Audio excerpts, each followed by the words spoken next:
Alternative Dig Talk. Real issues, real talk.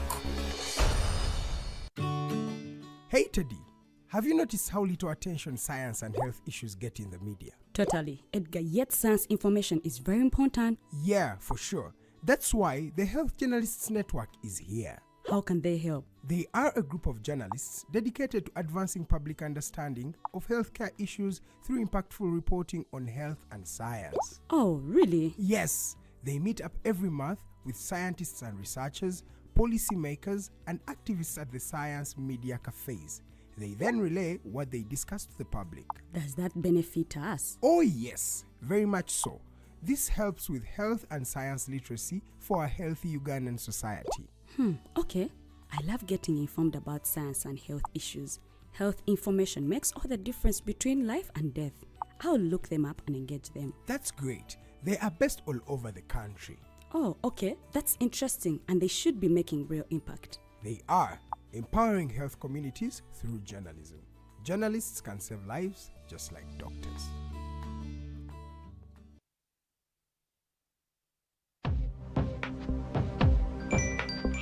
Go to the church, though. Tawali man, what's up? Man, can you imagine people just dump everywhere? Someone drinks water and throws the bottle wherever. Come on, Rogers. What else do you expect people to do with an empty bottle? Simanya now, recorder. Did you know that plastics take at least 450 years to decompose? What? That's a long time. Exactly. Because plastics are made out of a lightweight and flexible material that doesn't decompose easily. And plastics everywhere in the environment cause plastic pollution. What is plastic pollution now? It is the accumulation of plastic waste in the environment, like bottles, polythene bags, straws. All of these contribute to plastic pollution. I have been using them without knowing their effect. Yeah, a lot of people have. Plastics are a danger to the ecosystem, both on land and in water. So how can we overcome this problem? Is there something we can do? Oh yes, we can reduce by minimizing the use of plastics, reuse by repurposing them, or recycle by collecting and processing them into new products. Everyone wants to change the world, but no one wants to change themselves for the world. How about we change our habits for the world? And it starts with me and you. This message is brought to you by Alternative Digitalk.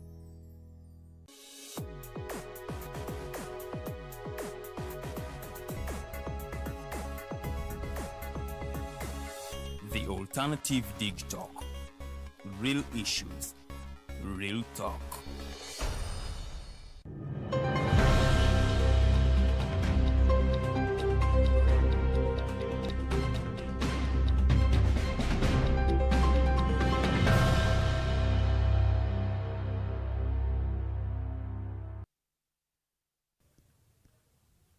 Ab'ekibiina ki National Unity Platform beemulugunya olw'ab'ebyokwerinda okuwambanga abantu baabwe ate ebweru w'eggwanga eggwanga lya Israel lizzeemu ate okulumba aba Hamas mu kitundu ky'e Gaza.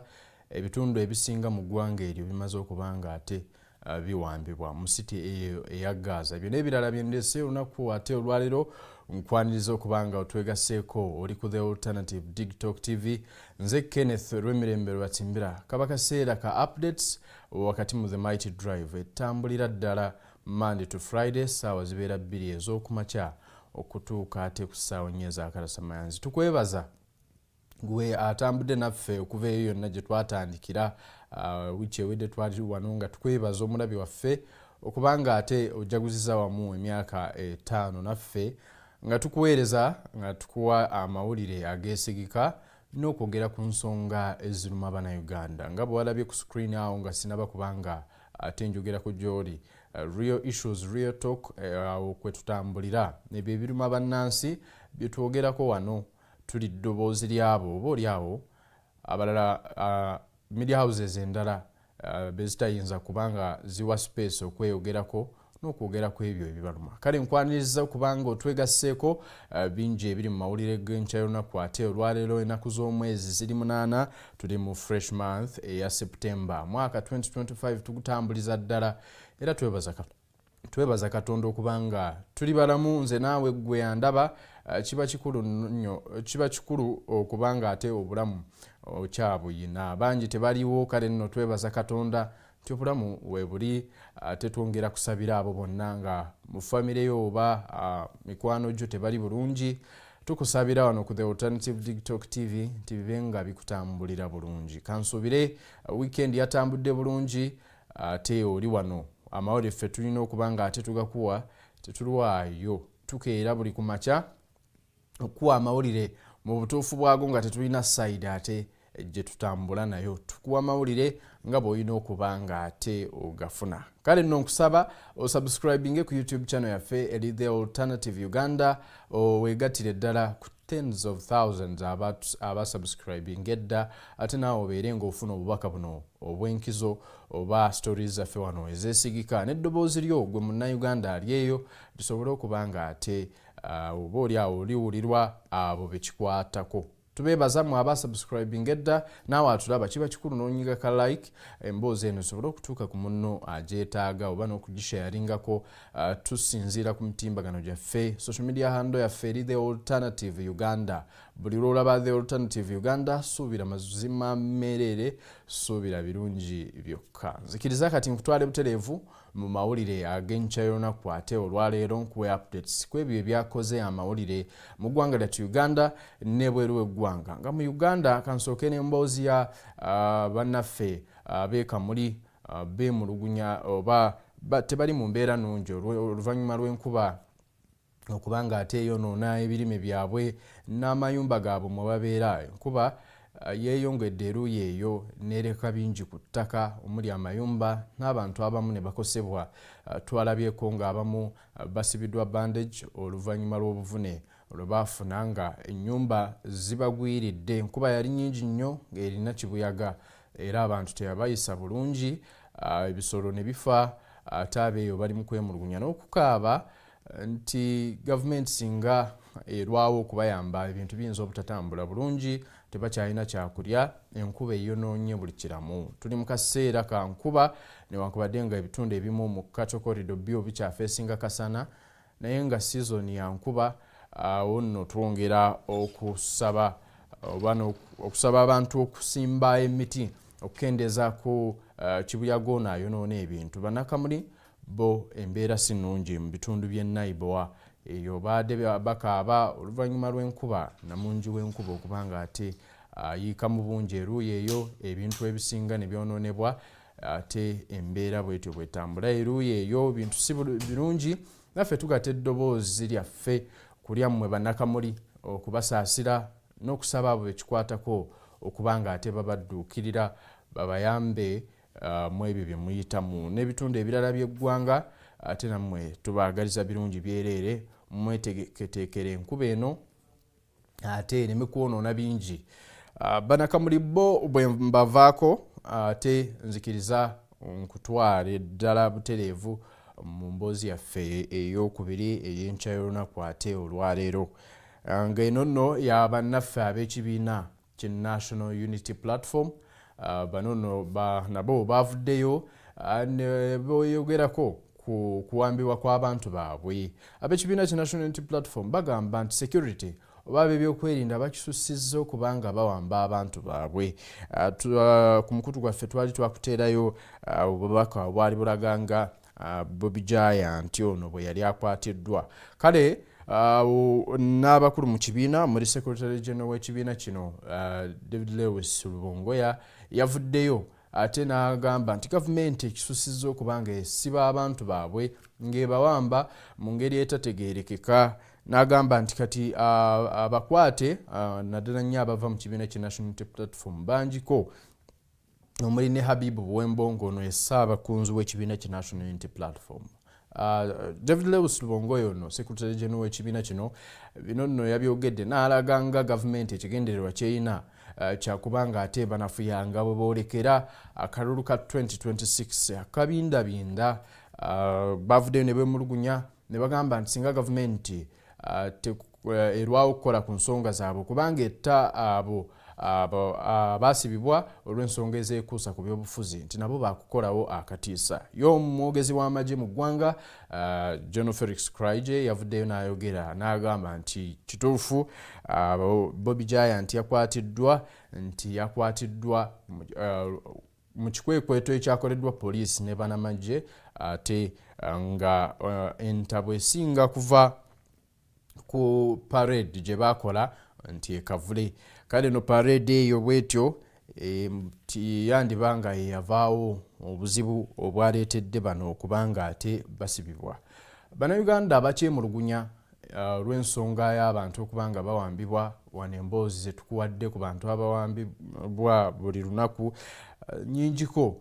Kale nekyebuuzibwa lwaki kikolebwa bwe kityo. Abantu bangi wano twakutegeezaako Sam Mugumya yali omuyambi wa Kano Dr. Kizza Besigye naye yawambibwa ne presidential candidate okumala enfunda eziwera era nga yakulira ekibiina PFF Kano Dr. Kizza Besigye naye yawambibwa okuva mu ggwanga ery'e Kenya ne munne Hajji Abed Lutale ate ne bakwatibwa. Hajji Abed Lutale ono naye y'omu ku abo abavunaanibwa mu kooti ate ku nsonga ezekuusa ku treason. Bangi kye bagamba nti kuno kwonna kubeera kugezaako kunafuya opposition. Kale no abantu ab'enjawulo baavuddeyo okubanga ate bawoninga gavumenti nti erekeraawo okubanga ate ewamba abantu naddala nnyo abali ku ludda lwa opposition. Matu g'Abannayuganda drones si kipya. Buli Munnayuganda ayogera ku drone agiinako sad story. Ne wano nno drone eyo yali eyingiddeko era abamu ku bannange wano ne bayisibwawo si bulungi. Tugatta eddoboozi lyaffe ku abo bonna abaagala amateeka gatambule mu butuufu bwago abantu baleme kuwambibwa awatali musango gwe bazizza. Kale no singa baba n'emisango batwalibwe mu kkooti bawulirizibwe ate baleme kubeera eyo mu makomera. Kigambibwa okusinziira ku bannakibiina ki National Unity Platform nti waliwo bangi abaasibibwa mu kalulu akaggwa abakyali mu makomera nakati nga tebamanyikiddwa na gye bali. Abantu bangi tebayisibwa bulungi, bagamba nti bali mu ttokya ab'ebyokwerinda ate babatokyalinga olw'enzikiriza yaabwe mu byobufuzi. Kale nno bannakibiina bano baavuddeyo ne bagamba nti gavumenti ekisusizza eswaleko oba ab'ebyokwerinda babe nga baleka abantu beeyagalire mu demokrasi. Omuntu nti waddembe okubanga akkiriziganya ne gwayagala mu byobufuzi. Kale nno si kya kukakibwa nti olina kubanga owagira ekibiina bwe kiti okubanga otaayayira mu Uganda ne weeyagala. Bwe bityo bikyatambula mu kibiina ki NUP okuwamba abantu kweyongerera ddala wabula tegakyali mawulire kyeyongera buli lukya naddala nnyo ku ludda oluvuganya gavumenti.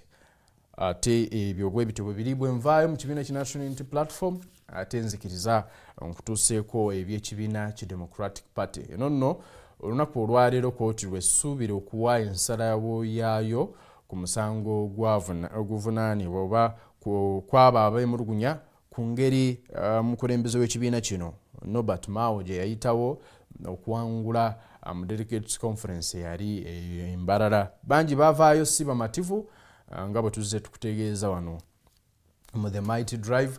Baavaayo nga beemulugunya engeri ebintu gye byakolebwamu nga bagamba nti abantu akalulu tekaali kamazima na bwenkanya n'abannamawulire tebakkirizibwa kuyingira munda kulaba gye byali. Bokisi zasitulibwa busitulibwa paka mu kasenge abaabala akalulu nti tebategeera basayininga ku foomu ezo ezikakasa abawanguzi nabo baali tebamanyi gye baali bavudde.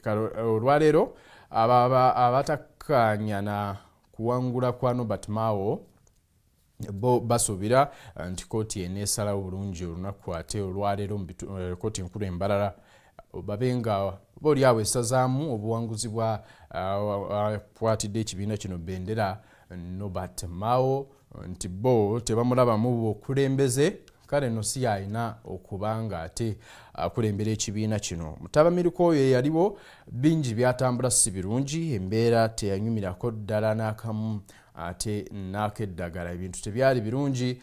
Baavaayo nga beemulugunya nga bagamba nti Norbert Mao ono twawulira nga bagamba n'okugamba nti state agent nti n'amagye agayingirawo byalimu boolyawo gavumenti okubanga eyagala emuyiseewo nti ekibiina ki DP eyongere okukinafuya.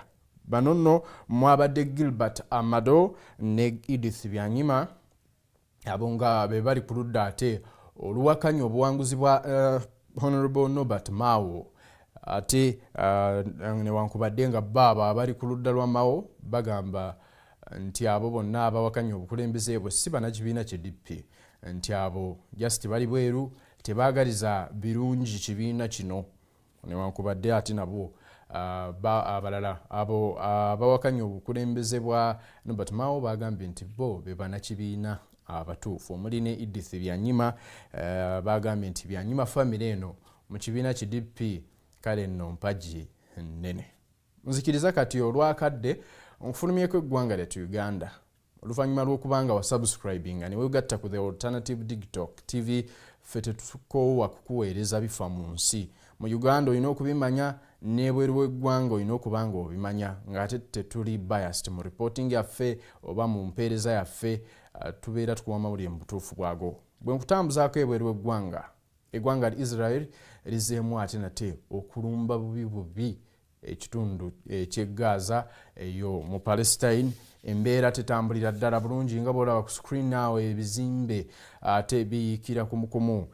Twategeddeko nti amagye ag'eggwanga Israel gamaze okuba nga galangirira nga bwe gabambye ebitundu 40 ku 100 mu bitundu by'e Gaza nti Gaza City 40% eri under Israel bamaze okuba nga abagiwamba babe nga ate bafulumya aba Hamas bano. Nze nkutegeeza ebikwata ku story eno oluvannyuma lwa event ya October 7th yabaawo ba Hamas bano bwe balumba eggwanga Israel ate ne baba nga batemula abantu babayisa si bulungi. Abantu bangi bafuna ebisago ne bayisibwa bubi. Okuva n'olunaku olwo eggwanga Israel lyalaunchinga attacks ate mu Gaza n'okuba nga ate balwana n'aba Hamas bano. Bantu bangi bafudde emitwalo n'emitwalo gy'abantu nasemba okuwa report nga bali mitwalo 6 basoba mitwalo 6 bannamawulire abasukka mu 2 nga bafudde. Embeera tebadde nnungi. Eggwanga Israel terikkiriza bannamawulire kubanga ate bakavalinga ebiri eyo kale nno buli akavalinga alina okuyitira mu mitendera egy'enjawulo n'okuba nga ali authorized by the IDF oba amagye aga Israel okukwata ebiri eyo. Embeera tebadde nnungi. Abantu international community evuddeyo okwemulugunya ku nkola y'ebintu mu kitundu ekyo nti eggwanga Israel lisse nnyo abantu ate oba oli awo abali innocent. Ye Prime Minister w'eggwanga Israel Benjamin Netanyahu yavaayo n'agamba nti si baakuyimirira paka nga aba Hamas bano bavudde mu kitundu ky'e Gaza nti ate okutambuza obulungi Gaza okuleeta emirembe ginaabeerawo lubeerera balina okuba nga ate bafulumya aba Hamas mu kitundu ky'e Gaza kye basuubira okukola ng'ate bawambye ekitundu ky'e Gaza bakiteeke emikono gy'Abaisirairi nti olwo awo banaasinziira okunoonya obukulembeze obunaakikulembera abantu ab'e Gaza bwe banaaba basazeewo nti okuggyako okukola ekyo ne bawamba Gaza emirembe tegisuubirwa nnyo. Bahamasi bano nti beeyongera ate kufuna maanyi kale no balina okulwana nga bukyali babe nga babayimiriza. President Donald Trump w'eggwanga lya America yavuddeyo naye n'ayogerako nanga asaba aba hostages abaali bakwatibwa nti ate babeere nga bateebwa. Eggwanga li Palestine oba aba Hamasi ba hostages be bakwata oba abantu ab'eggwanga li Israel abawambibwa mu lutalo luno nti babe nga bateebwa. Abaali mwana kati essuubi likendedde nti abandi banga bakyali balamu ate bayinza obutasukka 20. Ate President Donald Trump yasinzidde n'agamba nti ba hostages bateebwe mulundi gumu si kubata mu bitundutundu nti ate emirembe gisobole okuba nga ate gikomawo eruuyi eyo. Benjamin Netanyahu omukulembeze w'eggwanga li Israel ye ku ky'okuba nga awamba Gaza ataawo kwatasobola kuva mu njogera ye ate we twogerera nga wenkutegeezeza 40% ye Gaza amagye gatukakasizza nti gamaze okuba nga gagiwamba. Bahamasi nabo tebatudde bagamba nti bakufiira ku kye bayita ekitundu kyabwe eky'e Gaza. Amidst tension eggwanga li Israel lyo teritidde likyeyongera ate kulaunchinga attacks bizimbe bikyayibwa amalwaliro nago ate gali mu kukubibwa. Amagye bo bagamba nti amalwaliro agakubiddwa ate ababeeramu wansi eyo mu basement babeera ba Hamas nga bagakozesa nga base z'okulwanirako.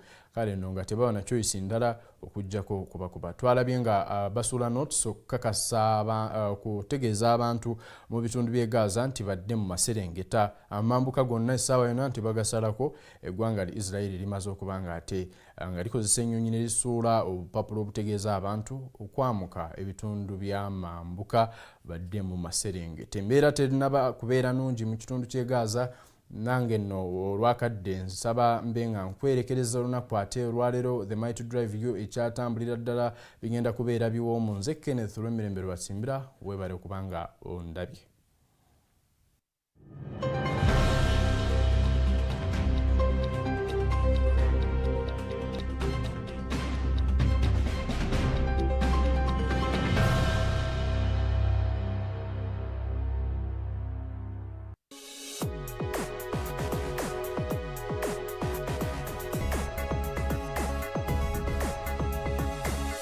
The Alternative Dig Talk. Real issues, real talk.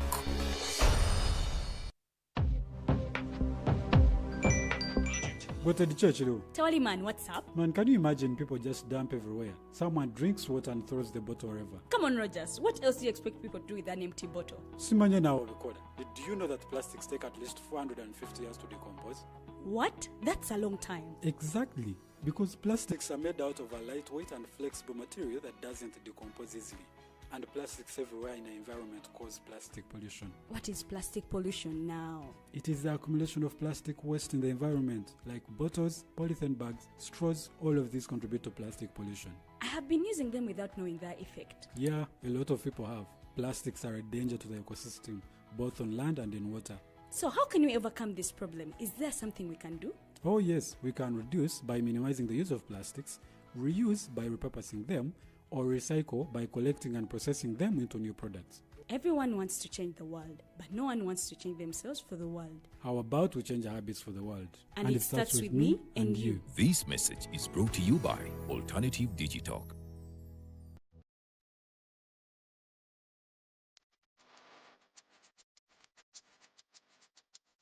The Ugandan National Museum, a place where unforgettable memories are created.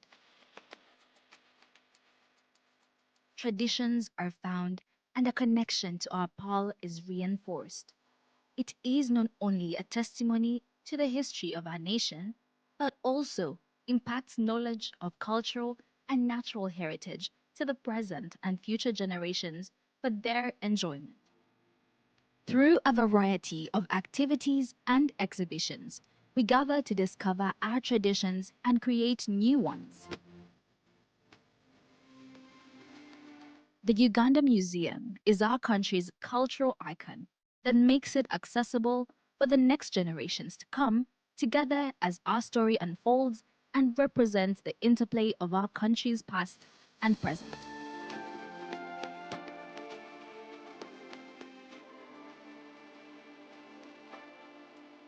It is in our history, but also in how it has evolved to embrace optical satisfaction and new influences. Our identity as a country is not only a moment in time, but also a journey of where we have been, where we are, and where we are going. We invite you to experience the authentic heritage, rich history of Uganda. Welcome to the Uganda National Museum. This message is brought to you by Alternative Digitalk.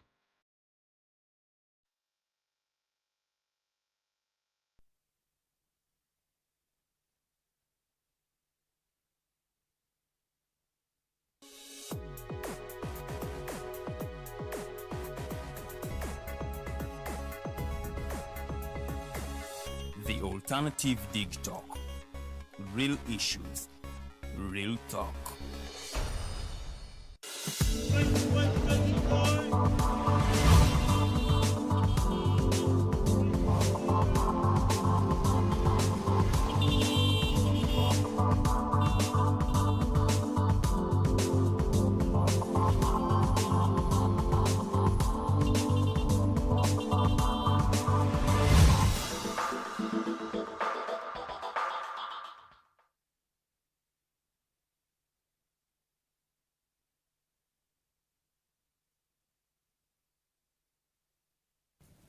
Amacha amalungi abatukereddeko ku mpewo zaffe eza The Alternative Digital amanya nze Faridah Bikobere. Ngenda kubanga ate ntambula naawe okuva essaawa zino paka essaawa 4 ez'okumakya ag'olunaku olwaleero.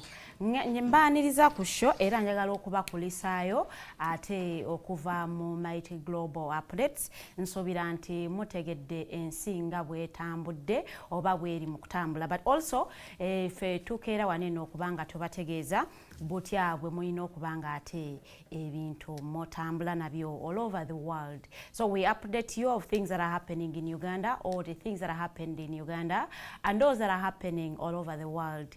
Omukulu Kenneth abadde ababuulira ku lutalo lwa Israel era n'ensonga lwaki olutalo olukyagenda mu maaso, and the casualties ate abali mu kubanga ate bakosebwa mu lutalo olwo. So no show yaffe egenda kubanga ate etandikiraawo. Njagala okubategeeza nti unfortunately today tetugenda kubanga ate tusobola okubeera n'omukulu Bejira Moses onono nga ye SG w'ekibiina kya Common Man's Party olw'ensonga nti ayina emirimu gy'ekibiina egimukuttemu nga tasobodde ate kubanga atwegattako olunaku lwaleero. But fortunately we have a political activist, a human rights defender ate nga author era nga tugenda kubanga ate tutunuulira the 30 years of the Constitution of Uganda. Olowooza Uganda ebadde etambulira mu constitutionalism, rule of law oba nedda? Omukulu Lord Mayor w'ekibuga Kampala abadde nga atutegeeza nti ye omulimu gwe gwakubanga ate ya promoting the rule of law. Has he done to the expectations of the people? Kubanga ate ndaba abantu ennaku zino bamuli bubi, ekitegeeza nti either the agenda is pushing abantu bali mu gipushingiramu tebagitegeera bulungi nnyo. Okuva mu mwaka ogwa 1995 Uganda lwe yafuna constitution yaffe eze ekwatibwamu emirundi egiwerako era nga basooka okubanga ate bagikwatamu banga bagikyusakyusa nga bajjamu term limits okulaba nga ate bakkiriza omukulembeze okwesimbawo nga teri amukuba ku mukono, ate era ne baddamu ne bagikwatamu nga bajjamu age limits okulaba nga ate munnange omuntu obukasita obeera nga oweza emyaka 18 okkirizibwawo okwesimbawo, ate naawe ow'emyaka 12 tekuli komo gwe naawe kasita obeera nga otuukiriza ebisaanizo ebyo ebisabibwa akakiiko k'ebyokulonda ate munnange naawe okkirizibwa okwesimbawo. Ensonga nnyingi nnyo ze tugenda okubanga ate tutunuulira era nga nkusaba nnyo twegatteko ku mikutu gyaffe ku Facebook ku The Alternative Uganda oba TikTok TV, ate ku YouTube ojja kubanga ate otusanga ku The Alternative Uganda. Okwongezaayo engagement osobola otuhashtaginga on Twitter #MightDrive okulaba nga ate discussion eno abantu bangi nnyo bagibeera. Mugenda kubanga njaniriza omugenyi wange asobola okubanga ate abalamusaako awo nno ate tutambuze show yaffe nga bwe tunaaba tugiteeseteese. Kwaniriza Mr. Norman Tunuhimbise. Neyanziza n'abatulaba okututeerayoko obudde ne batulaba. Tusaba nti tubagamba bireme kubayita ku mutwe kubanga bamu bibayita ku mutwe. So tusaba nti bitunabawa ebyamakulu bitalina amakulu biyinza okubayita ku mutwe naye birina amakulu bireme bayita ku mutwe, era tusuubira nti bajja kujjamu ebibagasa era tusobola okuzimba Uganda nga bannayuganda ffenna awamu kubanga nagwo mulimu nagwo gwagwa nakyewa nga bwe bagamba. So twagwewa n'abalala bagwewa nabo katusuubire nti bajja kubeerezaamu bagwewe era bagutuukirize nga bwe gulina okubeera kubanga nagwo si gwe mwangu. Tusuubira nti bituna batubawadde bijja bakolera olunaku sinakindi ne wiiki w'omwaka. Wiiki gye tuvuddemu ebaddemu ebintu bingi nnyo. What stood out for you? Nawuliddeko awo mbu Uganda yakuba goal oba nnya or something. I think Uganda creams. Era ng'ebya Uganda bibeera kati bakyamuka awo olwo especially abawala simanyi kiri ku bawala bansangi zino nga beekola obu animal obusolosolo. Gwe manyi abawala kibeekola Nambole. But even men were happy. Abawala bakisusa era ng'egye beefuula oba. Anyway, I think it's part of the sports matches amate sirimu na byamizannyo. Naye tekitegeeza tekwekola bu animal. kwekole kitagasa but by and large I had bafuna goals nya unfortunately ngebya Uganda bibeera omupiira ngaffe abatanesobola kugunoonya ku TVs nezenjawulo tebitwagula naye mmanyi genda kwera ku UBC. You see sometimes ensi okusobera n'obuntu obutono government yakuno obukusobera because bwetaba bannayuganda kale wakino kulaba omupiira ogw'obwereere in courts because tugusasulira.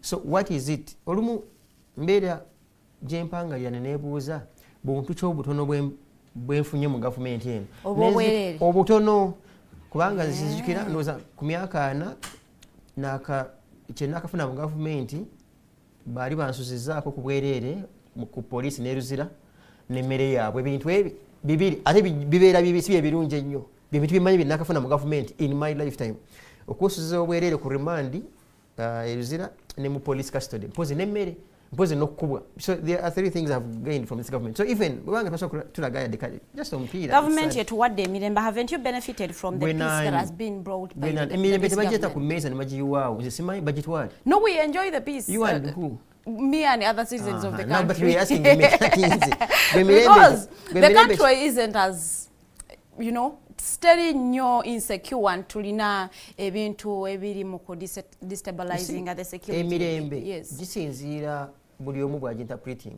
Ng'okimanyi bunazi kuno twabeeranga ewaka olonga akasozi nga nze mmanyi obudde buziba ekawunga esobola okudduka nekwata ku njuba era nga gw'ogiraba yalandinze kasozi n'odduka ate ogenda kulaba nga ate tukasozi kalala kati tugenze nga tukula ne tutegeera mbu enjuba tebeerangako ku kasozi ako. So naawe bw'onatuuka myaka gyaffe kyategeera muteri mirembe kati naawe olaba kati olinga nange bwe nalinga olinga ndaba enjuba erandinze ku kasozi ewaka kati naawe bw'olaba emirembe gino kati naawe ogiraba nga weegiri kati otuuka myaka gyaffe ne bakuba yinuka ne bakusuza eruzi ojja kuba wano bagambe nti mwategedde emirembe ginalingamba nomande giriwo nange sijjiraba. So for me a summary is anyway I also watched the Prime Minister namulabe ng'oba talaga Wakiso oyo mukazi mukulu simanyi nakumanya I think to government to Mr. Museveni to the appointing authorities ayinza okubanga yina ebyamakulu byabakoledde namulabe ng'atambula awo biki but I think she's doing her best naye lwakuba some of the language era ndoza gyagambidde musimanya nga abanumpu banywa enjaga a whole Prime Minister n'agamba mbu I think she referred to the MOP wa Busiro East mbu lengera embaata mbu tubeere eno ne MOP wa mwaliwa. So I think our leaders can still disagree with our colleagues or with us without necessarily abusing and attacking one another. Because if you're Prime Minister and you are referring to someone who's some people's MP as Mbata and then you are referring to some political party members as people who take njaga kati nawe banakulangira ebirala onaakola otyo tugende mu maaso. Well, on the same issue, nalabye Prime Minister ngali Masaka nga bali mu kusonda okuzimba ekyaki. Ono nno yakubiza bannamasaka obutalonda omukulu Mathias Mpoga singa abazze ku bwa president. Wabula ate era n'abasaba bamulonde singa abakomyewo ku bwa MOP okubakiikirira. Era yategeezezza nti ekifo ky'obwa president kya mukulu president w'eggwanga lino aliko His Excellency Yoweri Kaguta Museveni. Era n'ategeeza nti olaba aba NUP ekibiina baakakikwata mu bbanga ttono nnyo wabula beeyuzaayuzizza. Era n'awa abakulu mu DF amagezi n'abasaba bajje bakole omukago ng'ate aba DP bwe baakola omukago ne NRM ate okonno kwoteeka ne UPC. Era ensonga ezo ndowooza nazo wazigoberedde bulungi nnyo. Masaka, no, my attention was too much to work. So I think even the Neko Saguro, if I'm not mistaken, Yadika Sangati, the Prime Minister, nga aine akara kara nebi kutia bya t-shirt. Maybe t-shirt even t-shirt even bya yellow. Campaign t-shirts. Simanyi weza campaign nenze na chama bya yellow biliko musajja ine chikofi. Okay. Nga akara kara ona byo bwabigaba bambi sometimes chobola mwanga gamo baga chatukulembedde like you just can't tomala gava wovudde mu butogo bwo oba mu bwa RDC whatever it is nebakuwa ogufo you become excited. I saw that lady nga litwade nga alinga MC alinga dikula kazanyirizi alinga like ngakola buli kimu bawo muzindala kulembeze bogere bwayingirira mwawo nange bayogera naye okoze akaviiri katunyumidde. I'm like, wait a second, a prime minister of this country ali mukuwaana banne bali kugondi obakolera akaviiri, then there's some lady gwe yagambye kyuka muukawo bakulabe nga bwonyumye 360 ebyo. I think and anyway, that's I think those are later moments someone can have away from the responsibilities of the office. Agende kula bonita to later moments ze kula bonita. If we are meaning business oba olambudde to evaluate performance ya government, so be it. Nesi kukalakala na bitishati, you are amidst speeches, bitishati batanso birwanira. Baba katandika birwanira bwawa order. Abasirikale bange muliwa mwemba mubigaba nabone baye katandika bigaba. Like no, anyway, good we know.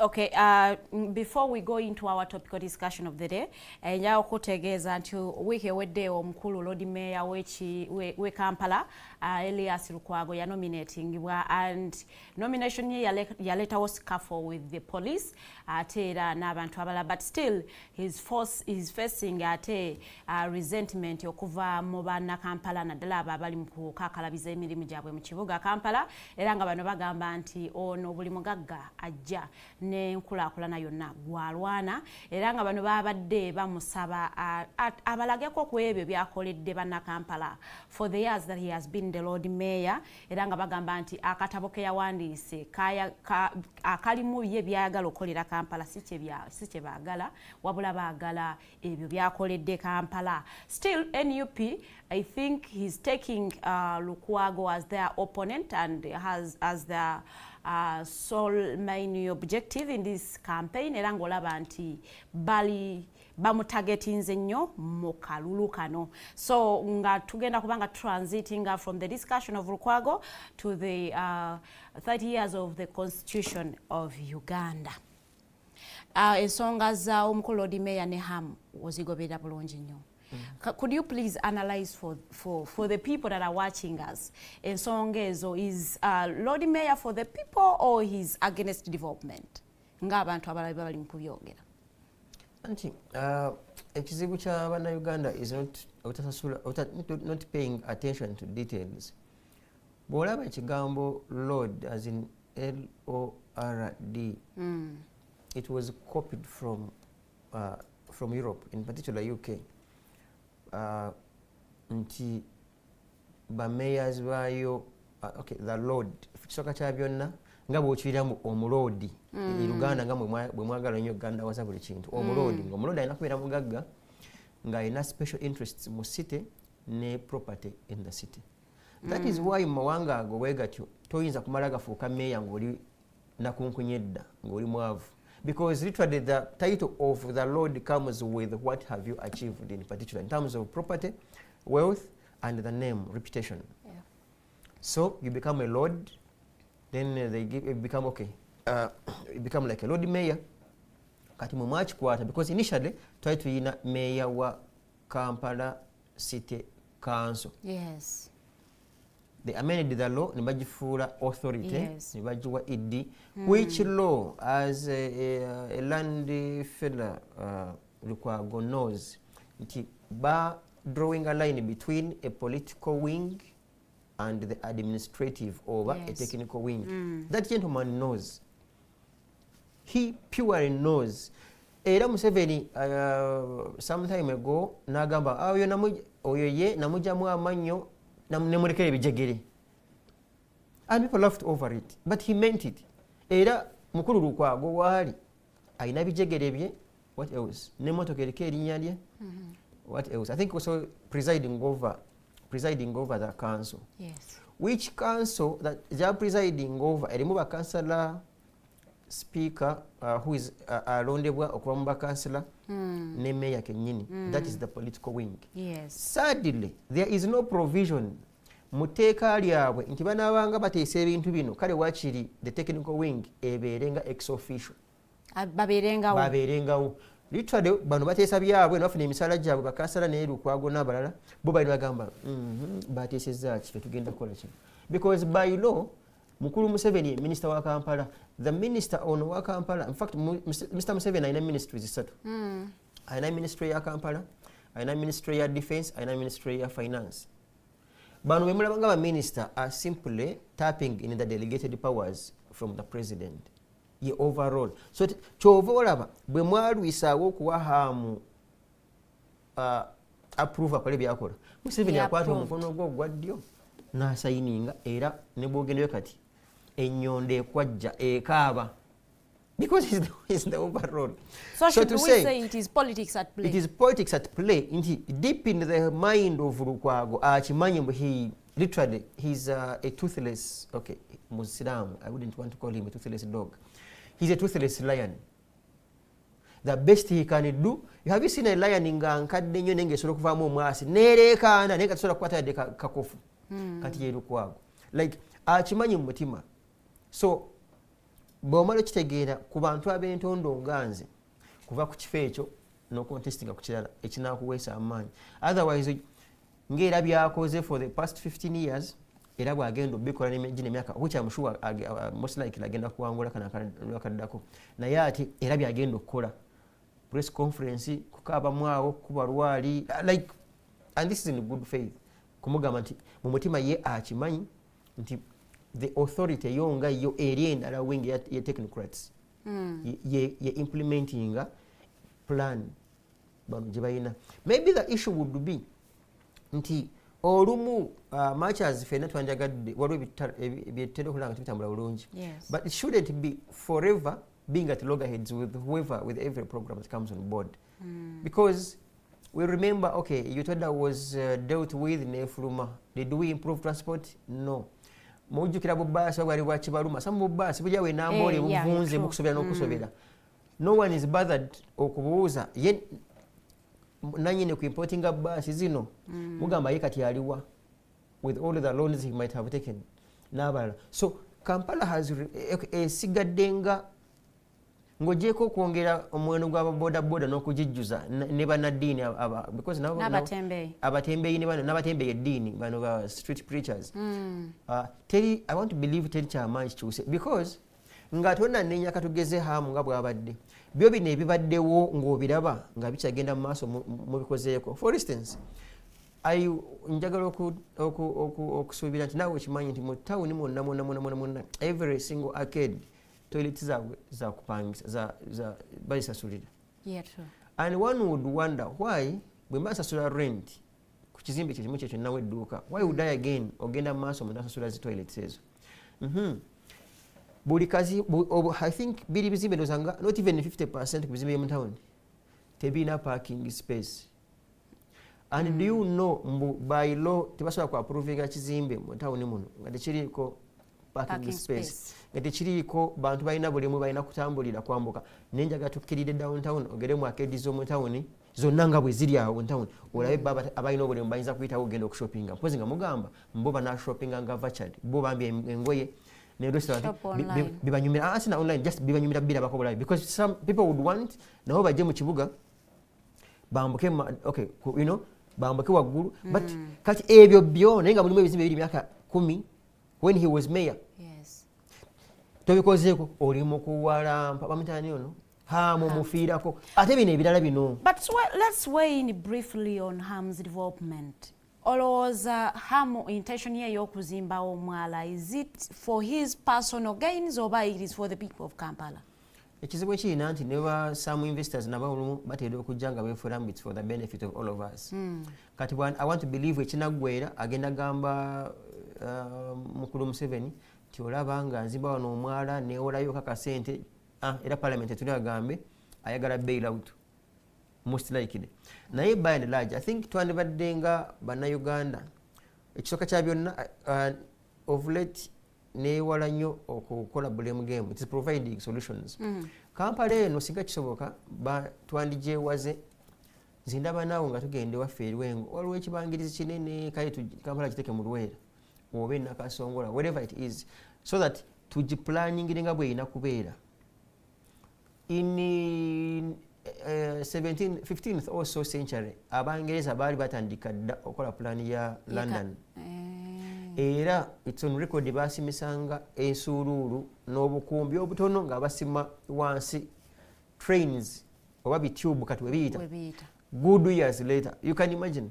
Naye ffe tuli mu 2024 tukyalwanira omwala gw'okushawudi yaako ebizimbe tebirimu maddaala gambusa balina bulemu waggulu ebizimbe bisasulwa zitooyi abaffe enkuba kati ekire singa kikwata zino essaawa abayaaye bata sewage. So there is no coordination. In fact, lwakusoberwa Kampala ndowooza bandibadde bagiyita Kampala Trading Center. It's like a trading center.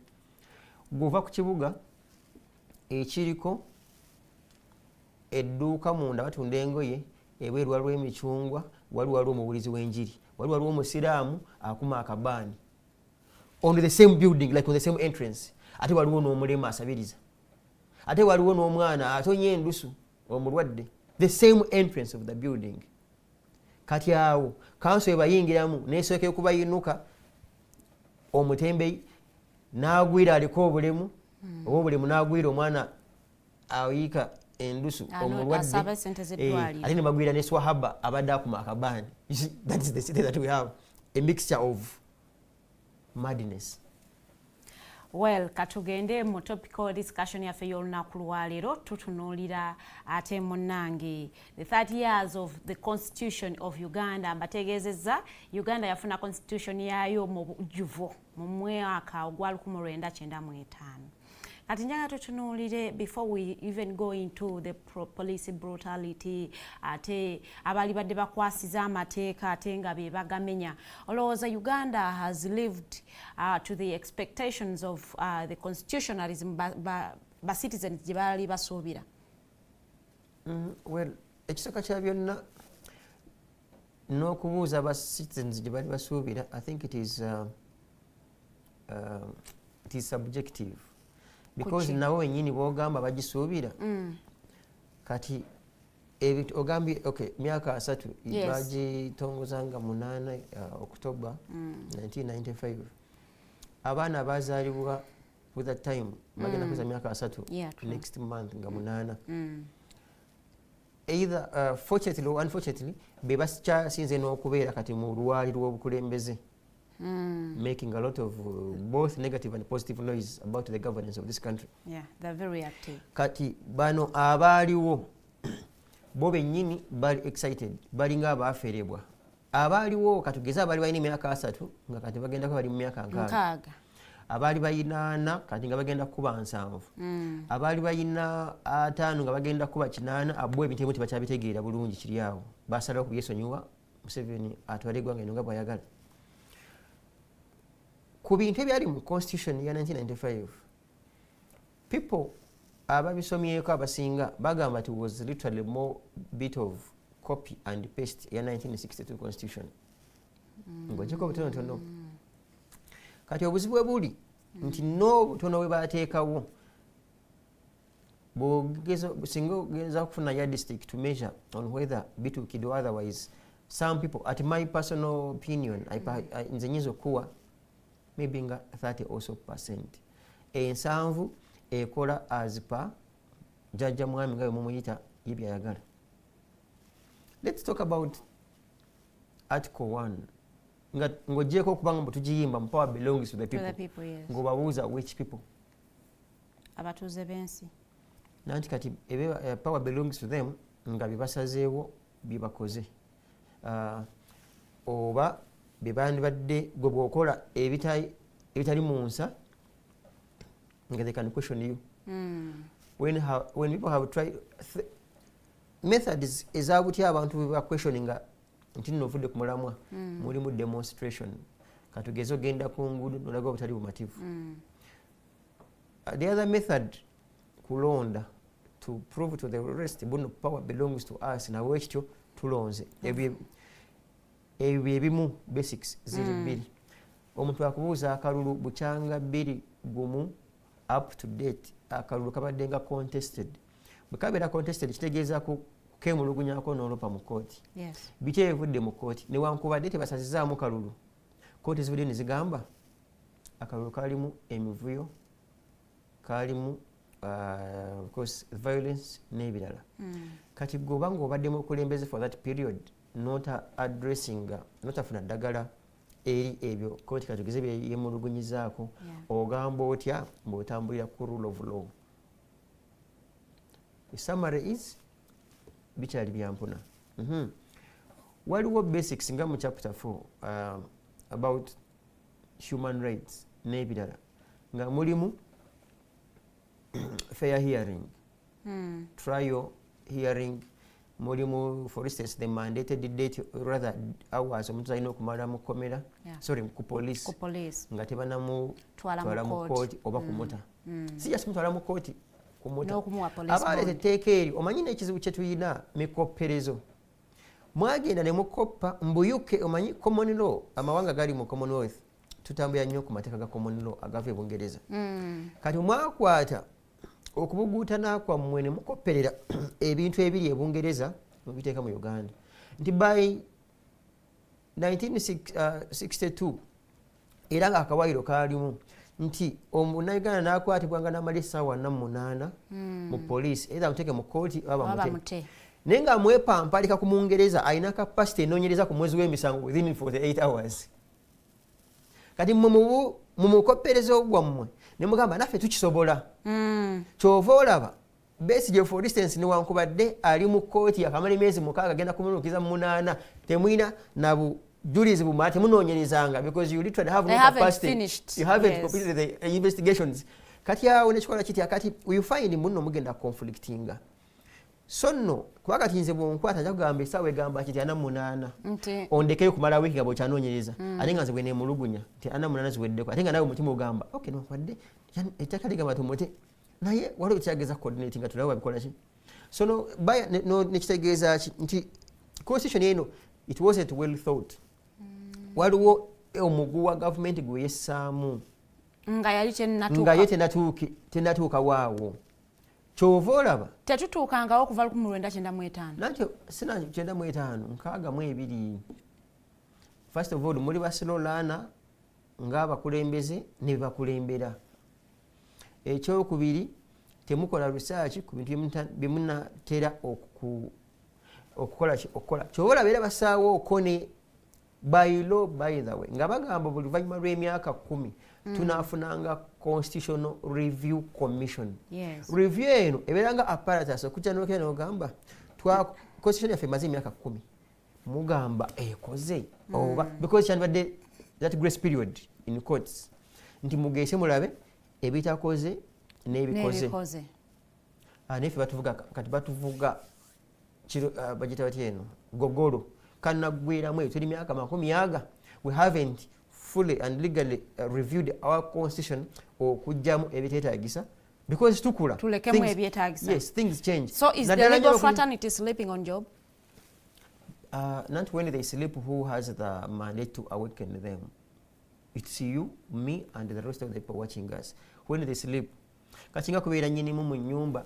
maid n'afuluuta omukyala n'afuluuta n'abaana bafuluuta naawe n'ogamba ndabafuluuta banazuukukira weewaawo naawe bulangiti n'ogiyiwa ku kutu then all the 4 also figures abasula mu nnyumba eyo mubeerako ekizibu so kati ffenna tukkirize tulina ekizibu nga bannayuganda bebakulembera n'abakulemberwa. You may not blame omuntu wa wansi ddala olw'ensonga nti ebintu ebimu naddala bino eby'amateeka bayinza okuba nga tebabimanyi nnyo kutegeera nti amateeka baakoppa makoppe okuva e UK ne bapestinga e Uganda without even okola due diligence okumanya nti kino tekijja kukola waneeno kino kijja kukola. Nanti okay fine katugende tobanenyeza naye ate tuyina betulina okunenya because buvunaanyizibwa bwa government bw'okimanyi bune constitution bateekamu mu constitution erikyusibwa mu nnimi ennansi okimanyi tuli myaka 3 bakeevaamu wano juzi sijjukira kitongole kikyabwa nakyewa ekyewaayo nekiteeka constitution mu Luganda naye ate ne constitution y'Oluganda kati ne bagikutuma kale wakiri bakutume konfiira ya papa batakutuma constitution ya Luganda kubanga ke kali akagenderere nti munnansi bw'anaategeera ekinyusi ekiri mu constitution sina kindi asobola okubabuuza ku butya bwe bagivuddeko kati n'olaba nga kabeera kagenderere ng'omukadde akogga constitution okubanga bagitereka mu state house nga gyebeera mpozi n'anita amungu ze balina zi copies tebaagala nnyo na muntu kubanga ne ba MPs bammwe do you know ne ba MPs bammwe tebamanyi na biri mu constitution abaana bagyewuunya olumu osoma article naga you mean kiri mu constitution naye nga MP mulamba because for them kye baliko kufuna kasaala and to wait for answer to ask. Those that the eyes and the nays, eyes have it. But they don't know. Ngojako few lawyers, okay, few people are very intentional nga tegezinga basemujjo basegona bakantuntu n'abalala naye abasigadde bano bandaba kuki. You know, some MPs bandaba kuki, ndaba kuki nange nfuse MP. So those ndaba kuki legislators don't even know what is the constitution. That is why niba bera prime minister nti basobola okukwata abantu ne babayoola ninga prime minister tasobola kidefending ajanaga ne yeewuunya n'okwewuunya aba minister of internal affairs ne yeewuunya gamba baba kutte tugenda kunoonyereza ne kifiiraawo. So there is a big problem. So should we say that okubeera legislator basooke nga bagende bakoleyo ku kakoosi mu mateeka? Sinakola kakoosi because understanding and reading the constitution tekyetagisa muntu kugenda kusoma mateeka, kyetagisa muntu kutegeera kiki ekyamulisa mu parliament. That is why parliament eyo nga kyebajje balayire, I think Kadaga yalaunchingako some of institution parliamentary something naye anta ndoza closing naye by and large wabeerawo gye bayita orientation kubanga bambi buli myaka 5 parliament eyina ebyewuunyisa, ereeta abavubi, ereeta abadingidi, ereeta bakazanyirizi. Buli myaka 5 eyina quality y'abalongo. Kati gwokwata omusajja nga badde amanyidde for instance kulabirira nakusupervisinga maato ge nga saabavubi oba nga badde mukubi wa bivuga oba muyimbi n'omuleeta ategeere bino ebintu kyobola bassaawo tatika orientation. Obuzibu bwe buli nti ne orientation eno era bano bebagala to orient tebajiwa budde kutegeera butya bikola ki because bo bamanyi so as long as omuntu omu atudde ku entebe kyanagala kyekinayita the rest they don't pay attention to details. That is why so constitution yaffe yasigala nga kiringa kipapula kiri awo nga kiringa ddaame eri abantu abamu nti anytime omuntu asobola okulikuutiza. Kiki kiremesezza owa constitutionalism okola mu Uganda wano? Tewali will eri okuva abakulembeze ate waliwo bukwolesebwa n'amagezi gali eri bebakulembera kubanga ekisooka kya byonna isi tosobola kubanja kintu kyotamanyi kati omuntu atamanyi constitution mbujeeri n'ebyetegeeza talina bwayinza kubuuza mukulembeze we nti wano mugivuddeko kyova olaba etambula nga bwe baagala nti era bwe mugaana n'ogikyusa mu mirembe bajja basindikira bakawuula abakuba emiggo era mugikyuse lwampaka kubanga nammwe kennyini abalimu abagaana ogikyusa n'abandyagadde ogikyusa temugitegeera kati yagitegeera omugaso gwayo abasindikira CMI ne bakuba emiggo ne mugitereeza era ne muvaawo awo eggwanga lyerimu ne libawa speaker yandibadde yeetengeri n'abagamba mbuso as long as Museveni kyayogera Museveni kyakoba ayinta kyakola ki kyakoba. Kati awo bw'obanga omulina obukulembeze bwe butyo nga ne speaker yennyini yakulaga mbu ono ye Katonda yendowooza alinga namba 2 wa Katonda kati awo mba mutuusa okubonaabona paka omunawulira obubi nga bwebagamba. So that's literally ekyeteddeko sinema obutakola abantu badde bagibanja lwakitekoze temugitegeera na mugaso gwayo so nno akabonda akatono akagitegeera tebalina bajjamu byebagala because for sure anata kimanyi gwetandikira because back in the day 2007 when I attempted to be in police part of the modules zeba training ekabalye mwalimu constitutionalism ne human rights era tebakulimba muteri muntu ayambala kikaki ekyo kya police atamanyi mbuno oyina okutwala omuntu mu kooti okumuwa bondi nga amaze essaawa 8 kuva ku kisaati constable up to the IGP naye okimanyi abasajja bakulu n'abakazi bakulu they have their eyes wide shut akuteekaawo nga buli kumakya akola parade n'okulungula week number week number naye nga bwakubala nga babuuza who is investigating this one is file ne wajja buno obupale obubeera obukadde mu CID n'obupeni bwa red I find it is me working on the matter and you go home ne wambuka waggulu, okay, I'm giving reference to what I've gone through. Ne kambuka waggulu ku CPS waggulu ne kanywa chai ne bukuba olwali awo n'obukalu bwabwe butanyuma. Abo batakoze emirimu gyabwe betugamba betulina okusaako naffe eryanyi n'enkya ne bakubala the same statement. I'm working on the matter. Why are you here? Bekebuuzabuuza, what has happened? Are you wait? We are working on your file. Wiki n'ogikuba ne beevambu tabana ba lawyers bakalaba kujja oba family kuba emmeeza omwezi gw'okuba because sigwe gusoose sigwe gw'okubiri eyo tuveeyo. Some of us in courts have been lucky nti baturemandiseko eruzira.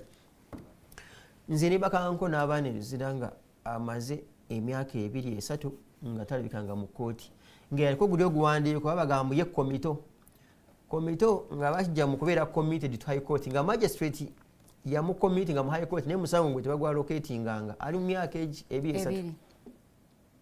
Tolimanyi oba obujulizi bwe buli muli mu convictinga or otherwise. Katagala kuŋŋamba mbuyi wa prison file eyo omusibe atamulaba oba mu poliisi yono abeera n'omuntu okumala wiiki tamulaba oba tamanyi mateeka. So just will bana abasajja n'abakazi ba kuno abatwala eggwanga lino nga bwe balitwala babimanyi bakwesa mputtu tebaagala bikola.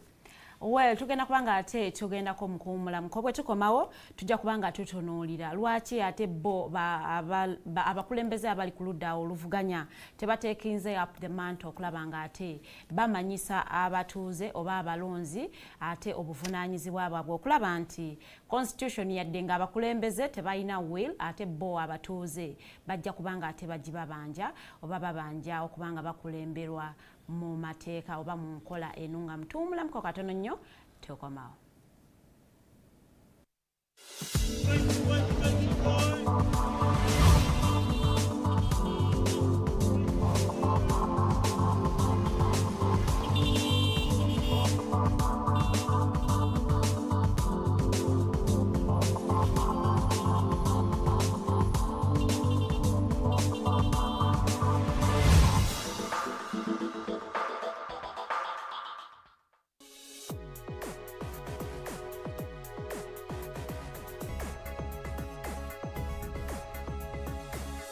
The Alternative Dig Talk. Real issues, real talk.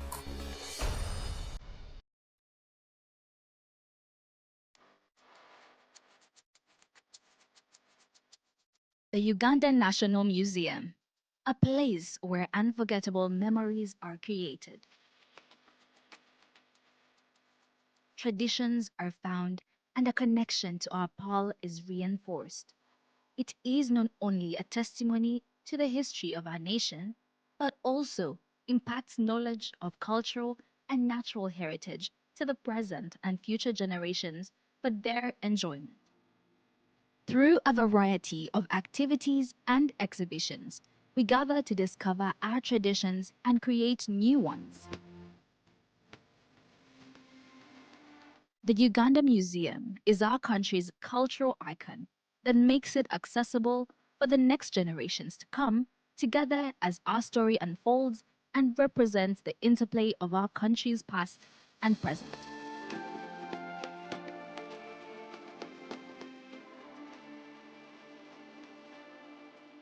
It is in our history, but also in how it has evolved to embrace optical satisfaction and new influences.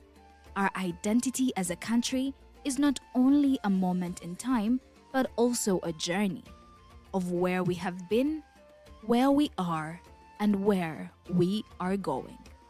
We invite you to experience the authentic heritage, rich history of Uganda. Welcome to the Uganda National Museum.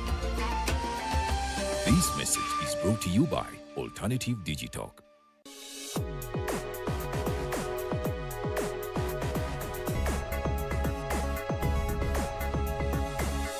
The Alternative Dig Talk. Real issues, real talk.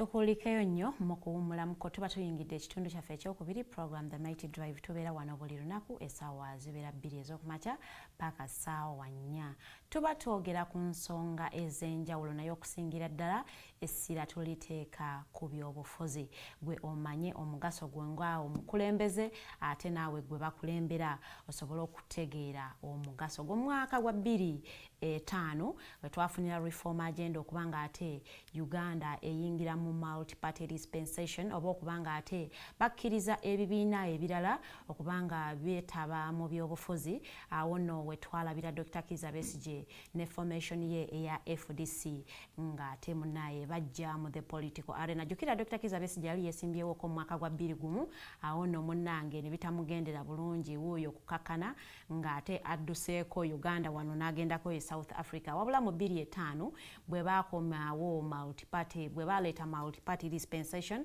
ate omukulu oyo n'akomawo wano era ate ne yesimbawo ekibuuzo kyenjagala ate omugenyi wange ayanukule ku ssaawa eno nti olowooza bannayuganda abo abeetaba mu byobufuzi naffe abalonda because ffenna tuba twetabye mu byobufuzi olowooza baategeera concept ya multi-party dispensation oba multi-party politics?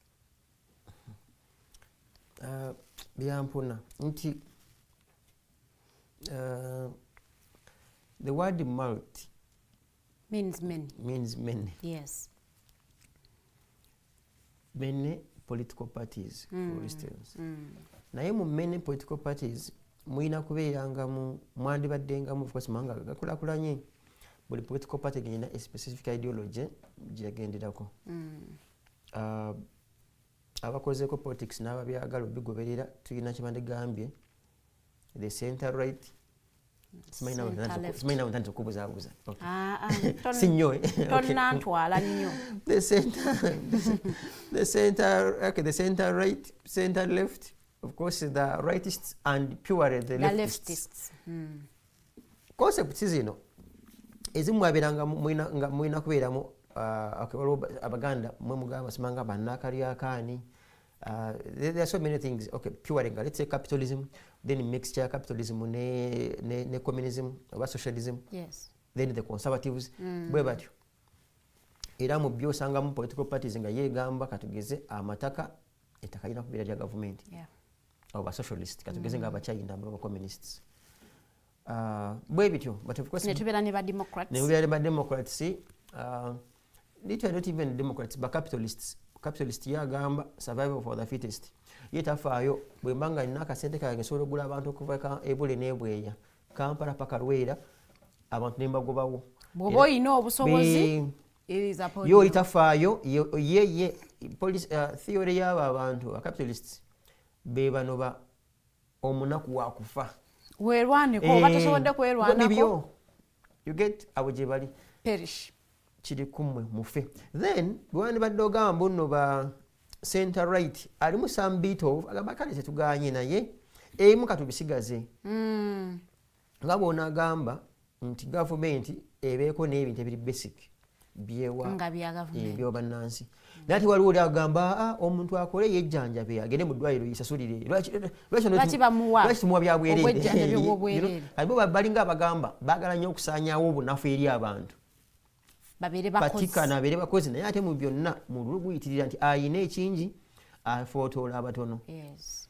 Kati by the time tufunira independence political parties nazo wezitandikira wezijja ezimu okuyambako okufuna independence because abangereza bagamba tutujja bawa independence nga muli in space. Musoke muteekewo embeera like nga bonagamba tetugenda kubawa sente z'emyoga nga temunakola nga temuyina kibaleeta wamu. Very good. So political parties nezibanga ziringa the political circle. The political groupings. Yes, political groupings. Yebandegeraganyeza neki ne circle. Ne kati eno byabufuzi kutwala ggwanga mu maaso oba kulitwala mabega. Kubanga nazo zije ziringa NRM yemu ku political circle.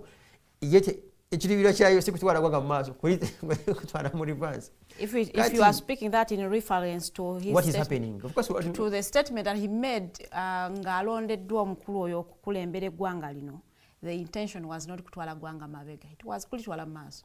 Nati nakola ate ne tuka bwe yaba itambula mu maaso bali skatid. So kati bwe bateeka political parties ekizibu wekiri rather abangereza bano tebaali nnyo very liberal era ne bazimbira ebyobufuzi ebyobukulembezebwako ne political parties ku madiini n'amawanga nti bw'olaba DP bagenda okugiteekawo ng'eringa ng'ekifaananyi kyayo woogiraba bwoti kungulu muganda ate mukatoliki kyova olaba era bannabyabufuzi baako nabakubanga olwale nga bagamba diini ya paapa DP abedda nga bagikazaako diini ya paapa kati UPC nga literally ate yo yaba protestant pure era nga bungereza balinamu nnyo interest nga teyagalangako Uganda okukulembera omukatoliki because awo beebuuza gonna kuba otya akabonero ng'oli bungereza ewa queen oba ewa king nga tekabanyumira because yo nga bungereza it is purely a protestant country based in Canterbury as the that Church of England nga yetwala yeyemberenga isabalabirizi wa makanisa gonna so nabo nga balina political interests zaabwe nti tekibanyumira nnyo mukatoliki kulembera ki Uganda tebibanyumira nabo babeeramu ne ka selfish motive Abajamani nga nabo bagamba naffe twandyagadde nnyo naffe DP n'aba Italians naffe DP abakatoliki bebakulembera eggwanga kati ntandika okwawukana Obote bw'alaba nga kino kiyitiridde n'abigoba tubeere mu one political system Museveni bwajja olw'okuba nti student mulungi ow'Obote Mr. Museveni is a very very wonderful student ow'Obote n'akoppa naye nga mu kyo kikyofunamu omukulembeze yenna amaze okufuna obukulembeze kyafuna mu single party state toba na kyakusalawo akuwa mmere emu bw'aba akuwadde empengere I think yazeza empengere so bazibeta baganda zino zibeeramu ebijanjalo ne kasooli bw'aba bikuwadde yagamba ali ebyo ne bw'oli agamba naye eri wabadde emmere kyenkuwadde tumalewo eno kati mukulu Museveni yeefunira bannayuganda mu 1986 by the way kiba kya bulimba era ogamba no Museveni yajjawo political parties yasanga Obote amaze okubijjawo after the 1966 crisis nga political parties baziweze bazigyewo of course naamini bweyajja twatambulira awo naye natacha embracinga nabigoba kati bwajja yeekwasa gamba bino ebintu byatuleetera obuzibu kabaka Muteesa nalwana n'Obote tujja tukola ki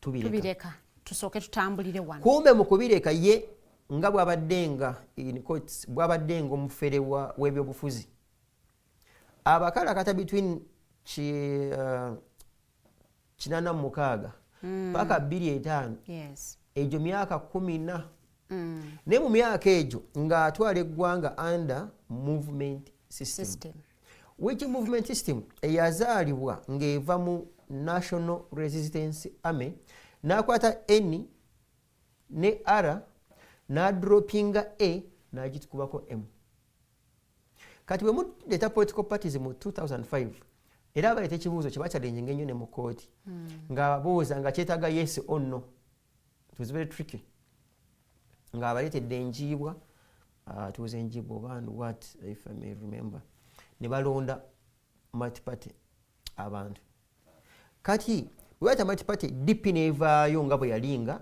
UPC nevaayo ne CP ne other political parties nga yo zalinga Museveni olw'olukujjukujju luwe teyalina kibiina kya byabufuzi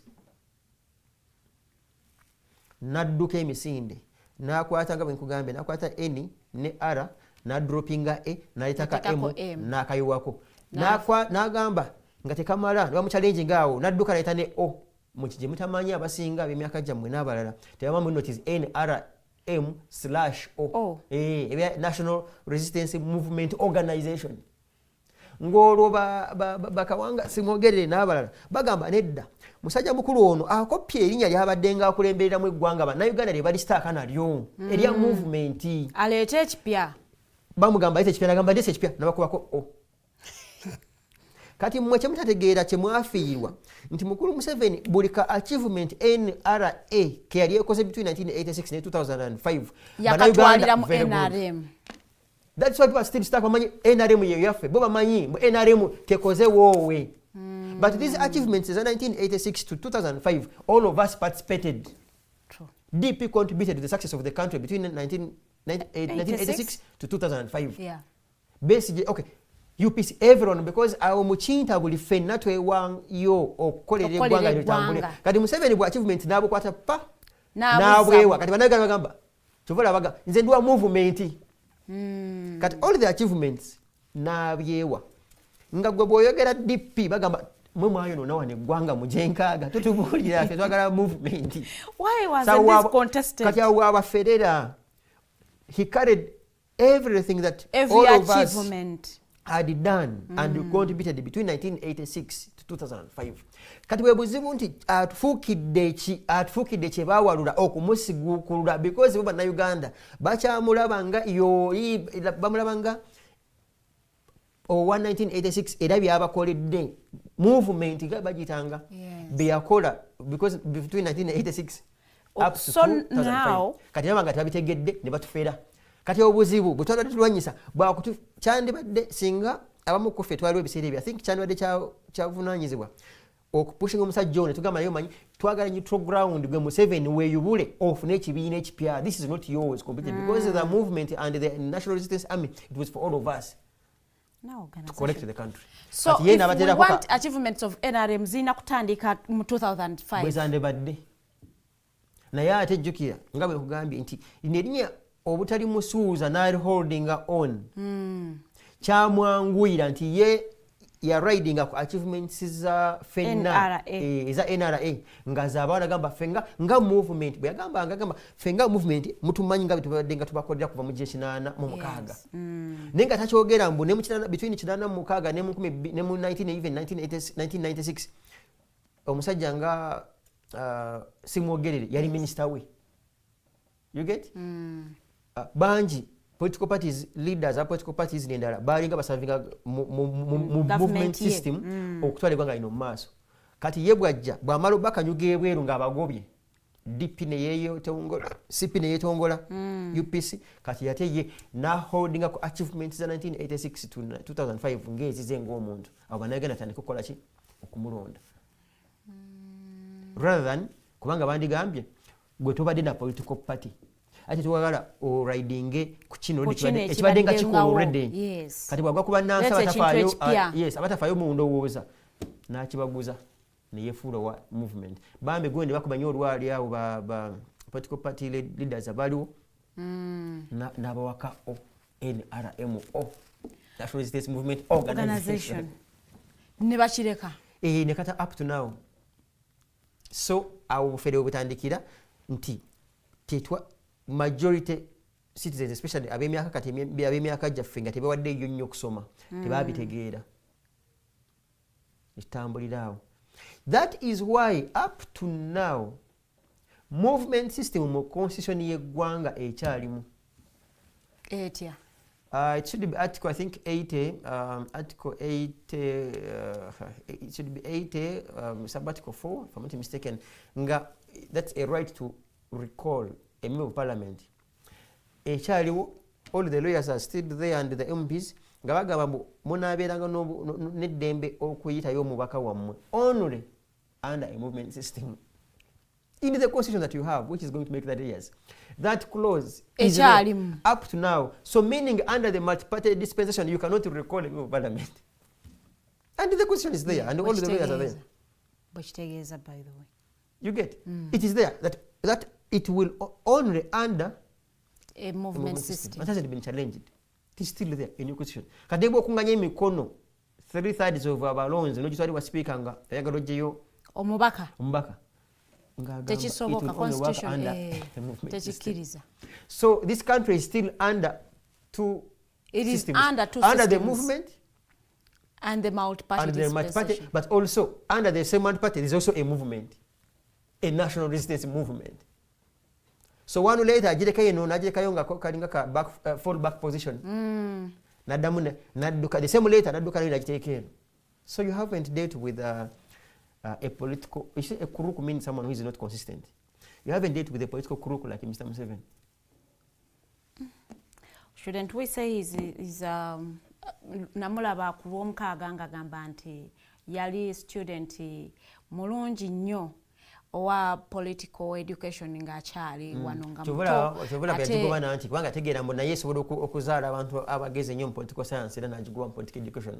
It's not there, not even at university. There used to be Bachelor of Political Science. Kitegeeza he's not a political crook, wabula yategeera ebyobufuzi nga bwe birina okutambula. Tuli ku nsonga za constitution enaatera okuweza emyaka 3 era nga twagala okulaba olowooza constitution ekoze Bannayuganda motegedde constitution yammwe era multi-party dispensation mugitegedde bulungi nnyo okusinziira nga Mr. Norman bwannyonnyodde ebintu bingi nnyo Bannayuganda bye tutamanyi ng'ate biri mu constitution ng'ate biyinza okutuleetera akabasa singa tubireka ne bitambula bwetyo. Naye ate ekyewuunyisa nti Bannayuganda bangi basomye amateeka. Then one wonders, tulina ne ba legislators bannamateeka lwaki tebali mu contestinga issues nga bweziti?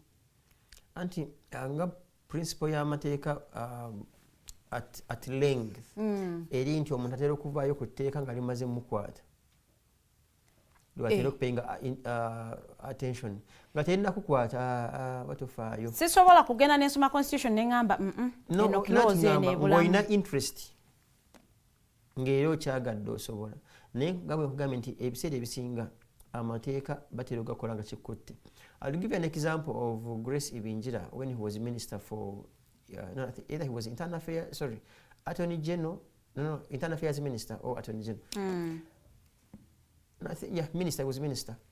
Ne bayita budget eyoku facilitating prisons mumberemu ko obufaliso kale obuntu buli basic nagamba lwaki omusibe yandyetaaza okubaka ku mufaliso azin ng'abuuza committee nibagamba no kituufu kyako musibe ajja getting comfortable ajja kubeera kati omuntu ajja kwatira akiri mukomera bwe bamukubayinuka pap nagamba sokoleke buli gyabasibe basula kusementi bwati agamba minister ng'okyali eno twayita baye bagamba you get so that should be a lesson for people to learn nti kimala kutuukako that's when lwozuukuka kati singa ebintu bino abantu Bannayuganda babeera serious mu byo bano abali mu bukulembeze ne babaako engeri gye batalekako eryanyu libajjukira nti kati for instance nalabako omusajja mukulu ku myaka gye nga n'enviiri zikkiridde eno Simon Mulongo yali Mulongo I think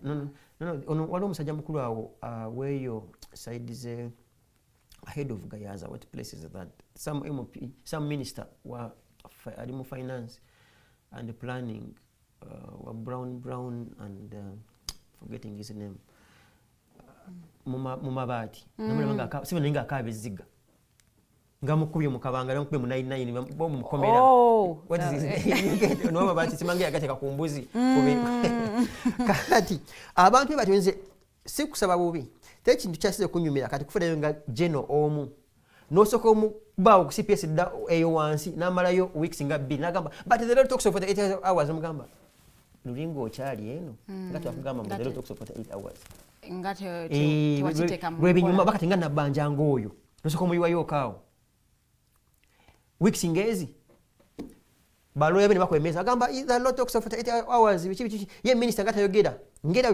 bibatukola byenyini najja nagamba why do I think nabanja olonze example mfu kale tugambe DPP go kimayi munabanja yali ku floor ya parliament nagamba mbu olwa bana balinga banjao I think it was Chibaraman others ninga bambi ngolaba like she's not battered as a mother kanafa obatunyumira nnyo tubakwesenga exposure therapy nkwate kikabet kyonanga bwe kiri awo ne ba side je myaka 87 myaka 9 gye bayina twakubemu ate mubateeka wamu kati awo mubateeka wamu nawe noda ku TV waka olayiba lawyers babwe kye bagamba because naffe tulina ba lawyers buli batuyola ba lawyers baffe bayina yeboogera state ne baddamu kati gwe tomanyi bwe kinyuma kwata nga kiri wakiwanuka n'omukuba ku CPS kumala nnaku nga 6 ku 10 ate constitution nze ku lwange bw'omuteekayo ne constitution nyuma n'ogimuwa bw'asomamu to reflect it would so any other government ebedda mu buyinza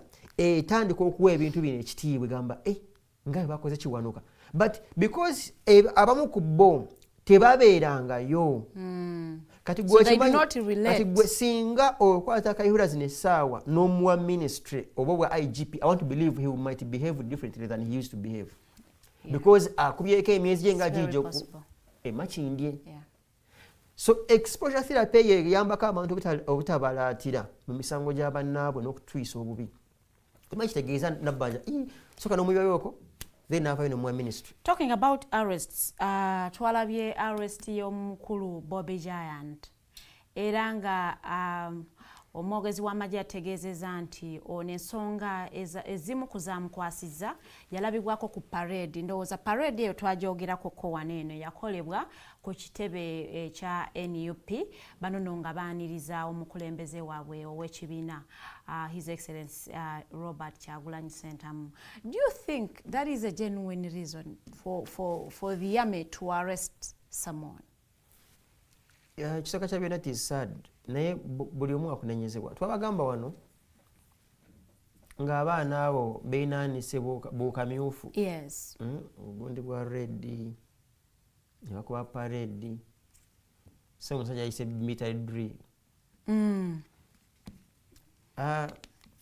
Nga ensobi bweri nti bw'otegeera nti abantu eba tebakwagala tewandyagadde ate kuba attractinga bwongere okuprovinga mu tebakwagala. Nabwe kityo babassa mu kateebe nti anytime because these people baddayo mu kavidiyo kati bakute Bobby Giant manga mu Giant because ebitya tiyetaaga mpina ziwera mukaaga yetaaga mpi between lumu n'empi 3 ng'agamba naye ne Farida nga bakunona because I also a tweet ey'omukulu CDF ng'agamba nti buli eyali ku assembly ajja kukwatibwa. Olaba kati bwenge yali akulembera abaana bano most likely tewakirowoozaako nnyo nti kiyinza okuleetera obuzibu. Ebiira nsobi saidiyo naye katubeere tudde ku bo ku mandate y'abano. Nze siwakanyangako arrest era Katonda nannyamba at one time nemba nga nzaali mu gavumenti era naffe tujja bayoola abalibeerayo abaziba emisango. Abaziba emisango tomanya abali banga batuwakanya tomanya tuli bayoola naye nze obuzibu ennina bwe tuli bayoola tuli bakozesa ki? That's the point because teri government is akulaninga nga tekute bantu. Issue eri nti bakutte mu mateeka bakutte batya era bikomekkereza bitya.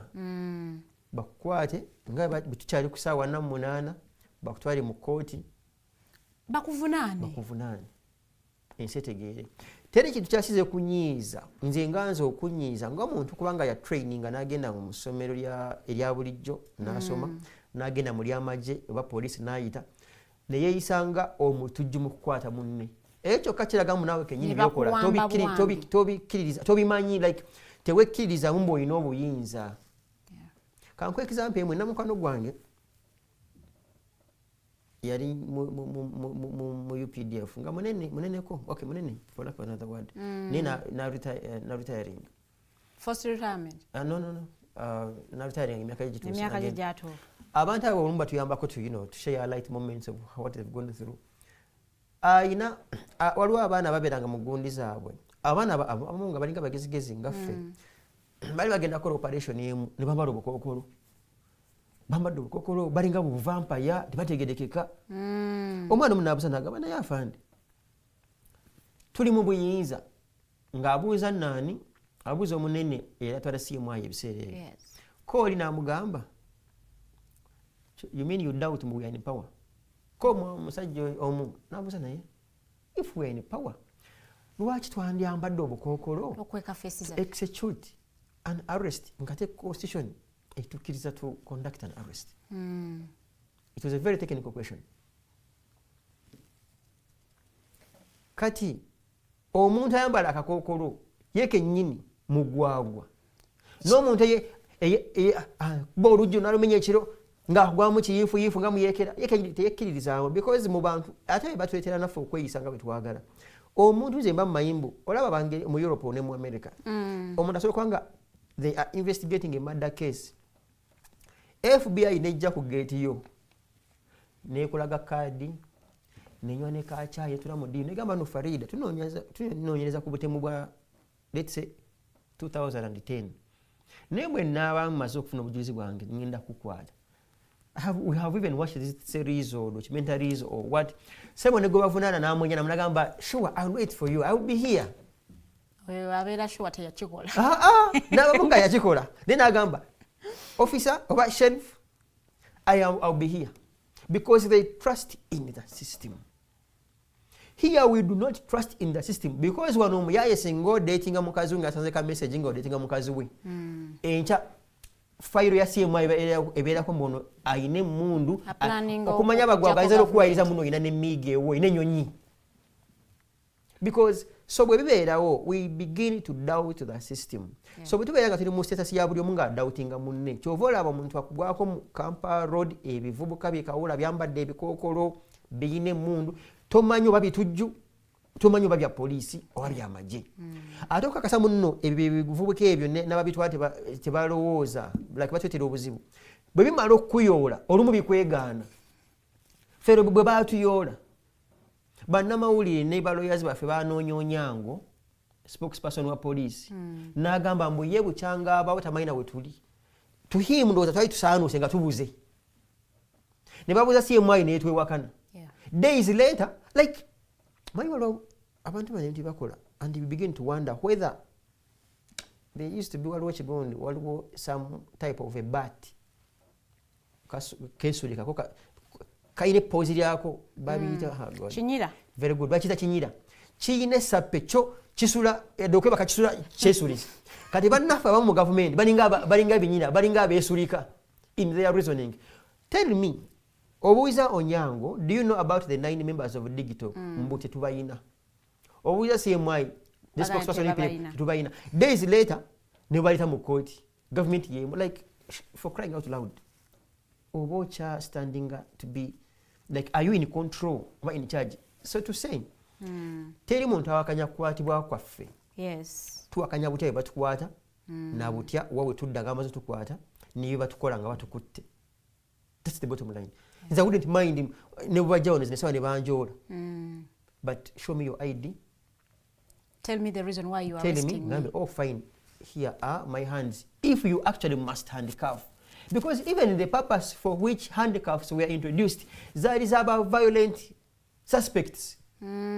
Gwe mugaso lwaki ba introducing handcuffs tezabeerangawo because nze obongama munno nkugobere tugenda ku police nenkwewa lwaki wadde tuteekako onkuba bayingejewa ku beba wano bibuze lukwago otandikazi wowe and why must we do that? So if you are resisting arrest, it's when they should handcuff. That's when handcuffs should come on board. Era nga tezinnajja musajja mukulu ono ku lw'omutima gwabwe omubi aba NRA ba introducing bakayitanga kandooya nga bakwata emikono ne bagibamba eri mabega wano ne weebamba naye nga bakikwesanga nnyo mu nsiko nga bwe bakwata munnaabwe okuba sayidi eri ya gavumenti nga kibangwira nga bamukuba baati emundu wano ekifuba nga kyeyawulamu because oba weebambye nnyo like nga muscles ziri stretched. It was a technique for them, for those guys in NRA to kill their opponents. So to say omuntu tali violent waliwo abamu by the kufa eri mu ggwanga muno nga bwe bakukubira essimu osobola okuvuga paka ku police because byetukola tumanyi biri mu mateeka ate naffe twandisuubidde mu bibakola singa babiteeka mu mateeka buli omu abagenda kutuukiriza buvunaanyizibwa bwe. Hello Norman, this is CID Chibuli or whatever it is. Tuwulira nti yabadde ageze ku CID kweyogerako ne bamukwata. That's how things ought to be. Ate bwe nankwata mawanga gategeera bakugamba call your lawyer. In fact, they even give you the phone because we facilitate institutions, you know, and you call your lawyer and your family. Ngogamba mukyalo n'abaana ogamba nno mwategedde ndi Kibuli mu nsange nga bajja nga bakuwa room nga mwoga gamba nga bwe mbiraba government egamba enfuna nakino so mutegeere nti ndiwa CID ekibuli most likely nga babuuza IO investigating officer bwe nva wano mu investigations room ndagawa nti tugenda ku detaininga Jinja Road and you politely, you know, tell your family, see you nga then lawyer nga tana kubibye naye abasajja bakuno tebaagala bategende bakusibidde kati bwewanga onnako obujulizi obumala lwaki wandyagadde okukutana okwekweka ng'onkutte kubanga bw'oba ovunaana omuntu nti yali ku parade yali mu media tewetaaga yes why would you hide n'obwo obusungu kati ekizibu kyetulina ku bannaffe bagenda batukwata ng'akuyinako n'obusungu nga kugamba ate obusungu obwo tebuli justifiable obusungu buno buzaalibwa ensonyi z'okuba nti tebalina kye bagenda kuvuna tebakuyinaako evidence kyova olaba bakwata nakkuba eŋŋumi kyova olaba bakwata nakkuba oluyi because omuntu gw'owulira fule at heart mbono otyo mufunye lwaki nani mukuba eŋŋumi mprocessinga kafayiro kange bulungi nnyo nga teri kantu kalumira mu bujulizi amateeka ne gamukolako ne bakuremandinga oba ne baconvictinga nange ne ngamba otyo nyumiddwa tugambe nti sometimes obusungu buno obuva kugamba nti babawoninga banaye temuddamu kwambala kintu ekyefaananyiriza ekyambalo ky'amagye ate muddamu kukola kintu kyonna nga kyefaananyiriza ate emirimu gy'amagye mwene mukikola so ndowooza nti oli akwasiza etteeka ndowooza wajja obusungu not even really nze ndowooza n'obusungu omu babujja ku consistency y'abaana bano kale tujja kukikola katukikole obutatya yes world over state ebeera established kwongera kusawo separation ati script ya state abatandika government nti government ng'enaagala okunona omuntu government especially ez'abanakimalira ng'eyagala okunona omuntu omu babiri ejja kusaawo entiisa engeri gye tunonyeemu ono ekyalo kyonna kigambe olaba bamututte bati ffe tunaddawa kusaawo ntiisa mumugitye kyova olaba abantu balina obusobozi okugoberera bobiyanga ku boboda ne basaidi nga tebategerekeka paka obwewaka naye olwokugala okusaawo entiisa bajja kukunona ng'ensi yonna eraba bakange abalala olaba batwala Bobi Wine bwe bati ne bwe yenkana kati ate yenkana Kenneth ye wa ddobo so my analysis is to say that is what dictatorial governments do kusaawo ntiisa tebaagala bintu biri formal and structured bino no ebyatuukiddewo nga nupu eri mu kufeesinga internal obuzibu bwe balina awo bwa kaadi ba members bali mu kuvaayo bali mu kulangirira independence ate abamu bakwatibwa so nupu ng'ekibiina era baavuddeyo ne boogerako eri bannamawulire nga bagamba nti a state ebayigganya away from their internal conflicts ate outside ate ba facing a suppression from state nga bwe ŋŋambye omuntu alina obuyinza abwagala nnyo n'okusinga ababunoonya kati buli osaawo embeera yonna ey'okwagala okubwegezaamu enda obusongako olugalo ayongera kubusembezaayo n'akagalo ako kakuba kati all that state is doing mu dictatorial governments byeyongera kubanga n'olumu newankubadde olumu mukulu Museveni aba tabatumye balina okumulaga nti bakola era bamwagala era bamwagaliza asigale mu buyinza so to analyzing irako what would come out of the internal conflicts ezi mu kibiina kya NUP nanti tubadde nga tubyogera lunye nti bannaffe abo olumu nga munnanga olumu ate lugamu n'obasaasira obasaasira aho experience kati wetandise okujjira nti bw'oba toyinaamu ebitemu experience bikusobera naye nga bwe bibaddewo ffenna kitukosa ng'abantu abaluubirira okufuna enkyukakyuka nti wemwandibadde mufuna candidate omu mugenda funa ba candidates nga basatu ate nga bonna balina ba red nga ambulira abamu bagijjako kasepulingi abalala bagijjako waliwo buno obuwanirira ki ambulira ekyo nga bebadduka nabo addukakananga gwe ambulira gy'olina nga yeefoldinze bweti nga nati yasobola kutaasa ku nkuba kati mpe example ya Kawempe, I think Kawempe as a division where they have Latif Sebagala, then Nowe Dembe, and what's his name? Our candidates are it. Yes. Kati, I am sure as the follows 90 deep again of take most likely, of course, most likely. definitely NRM will have. Katugeze mubadde mutapinga ku bululu 100 nga mwinawo mwina yandibenga opposition ina abantu basatu buli omu n'abaako bwakwakula balance bagenda NRM watabawangula nagenda bawangula kati obuzibu buli musajja mukulu ono ye obuzibu bwafunye ngera bwe nagamba I think last week nti nga ng'ogyeko nti ye mukulu Museveni alina advantage y'okubaako obufu bwagabira abeera baloozinze bufulanga nti ali in power ono munaffe tayina nti fulaga bwe kuyita mu ngalo linda for the next 5 years. Kati ne tuba ne bannaffe mu opposition nga balinga ono omukazi yali akanira omwana gwe batta nti kale ffenna tumufiirwe era bano baffenna tumufiirwe bwe banajja chances tugenda mumufiirwe because munateekawo abanuupu nga balinga 2-3 nalabye oyo musajja mukulu ku TV emu eggulo Latif nga ye omuntu gwe gumweyimirira gwatambula nagwo kuva ewaka paka mu tawuni n'okuddayo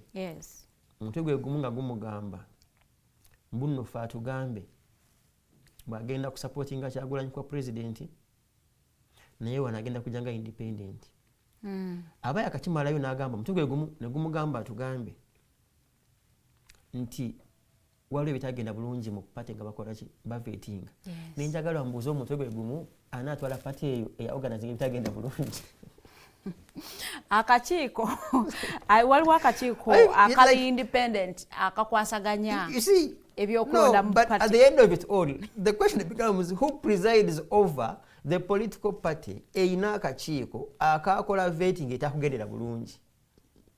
Kati gwogambye omuntu gwe gwokugambye otugambye nti ogenda ako campaigningira mwenye overall political party the leader of the party omuntu gwe gumu ate gwokugambye ogende mu kalunga we mulugunya tebabe kwata bulungi like then there is a problem obeera twalina ekyalo eyo closer to our home kiri eyo Rakai so bw'oveewako genda some fair kilometers bakiyita mitwe ebiri kati kirabika Latif reason single omuntu alina emitwe ebiri because like these two concepts tezikola bulungi tezikwatagana like bambi zikusobera bujja kigenderere where people have tried to apply them kwanga ogenda kijja kusobera butya bw'otakkiririza mu institution ekulemberwa omuntu gw'ogamba gwowagira nga ye nga individual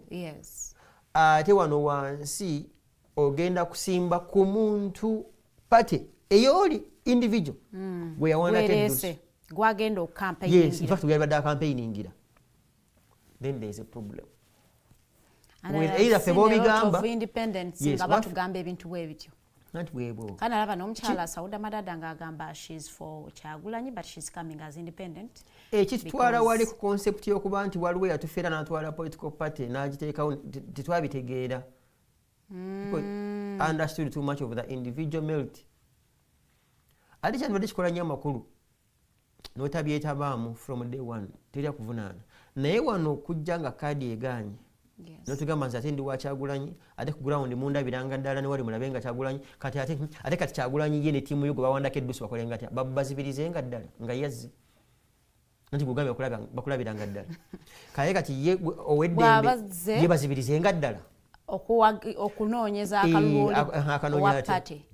Like, but of course we have the voters to determine. Never mukufe emitwe gyaffe gisaza tobitugamba bintu byaki well nga tunatera okumaliza show yaffe tulabye police naddala mu nominations ziri mugenda maaso tuli mu kalulu wanene omanya nti akalu katandise dda era abantu abali mu kunominatinga police egezezaako nnyo okulaba nti sabotaginga campaigns zaabwe oba abamu babayise ebivulu mu bibuga police negamba nedda timujja kikola ekyo but also twalaba ng'omukulembeze w'ekibiina kya NRM nominatinga nga bayise ebivulu nga teri yali abakuba ku mukono olowooza eneeyisa ya police mu process eno yonna naddala eri oludda oluvuganya eraga ki? No, presumption eri nti opposition that's the presumption police yeyina opposition eyinamu abazi b'emisango young people who want to take advantage. Okay. the other presumption by our opposition nti ne NRM esindika abakawula baayo badde eno batwononera erinnya kati kyandibadde bombi okufuna win-win.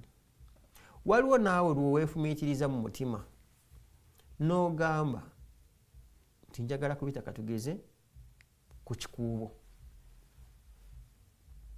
Bw'obanga oli fair enough poliisi negamba ekikuubo kino okiraba waliwo azze okuyiga akamere business z'abantu paaka n'ebirala naye ne mu kyo we are incapacitated tetulina busobozi for sure bwakuuma and guarantee musobola okuyita mu kikuubo property okubeera safe. N'olwekyo twandigambye kale yita ku Equatorio katugeze oyambuke oba okkirire. Ne munnange olumu naffe ogamba nze njagala kikuubo waliwo enjagala kati plan ate wako mugambo nno gwe weyagala ng'ate yo gavumenti okatugeze n'abagitwala tebaagalawo awo mugo guvaayo.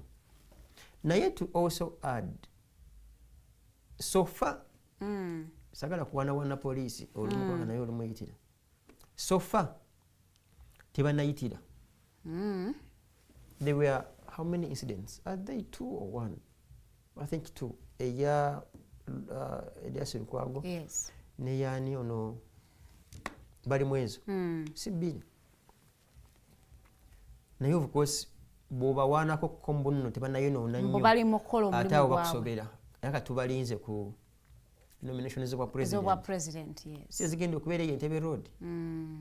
Ojja kuwira omugo gukaba between Kampala and and there. Naye also of course politics is perception. Ani asinza okukungaanya ennamba ey'amaanyi. So ndowooza issue yandibadde okay worst case scenario ebigaana imagine ng'omaze okunominatinga n'okuba rare somewhere mu kisaawe. Also because if it's about perception mobilize your people. Bagende ku kisaawe. Kubanga era ne mu bintu ebimu kati kiringa kuba nti ogenda kukola wedding ng'era abannakyalo b'Lwengo wherever gy'ova nga bakwagala nnyo ne bagamba bagala okubeera katuuti bonna nga father abagatta. Why would people bonna bakwagala nnyo? Yes. So ekiri naye bagamba twagala oli katuuti father wagattira twagala okubeera. Kati father bw'afuna bakawula naye n'abagamba bagobe kale mulindeko ku wedding reception aba akoze bubi. Like it depends. So you are saying nti baleeta abantu abangi abali unnecessary. Sometimes because perhaps they want to create. So it would be okay for EC to regulate numbers abantu for presidential candidate. Yeah, even the presidential it is I think there is a guideline of how many people you should go with. You should go with. Kati obuzibuze bwembufuna. Okay, twewaddeyo nze ndeesaawo nga bw'ogamba.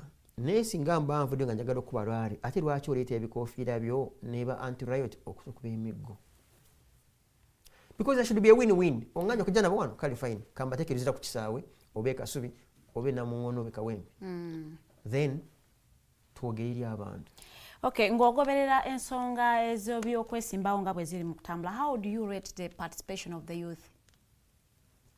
Abo nabo bakusobera baafuuka basalawo kwefuula byeneena.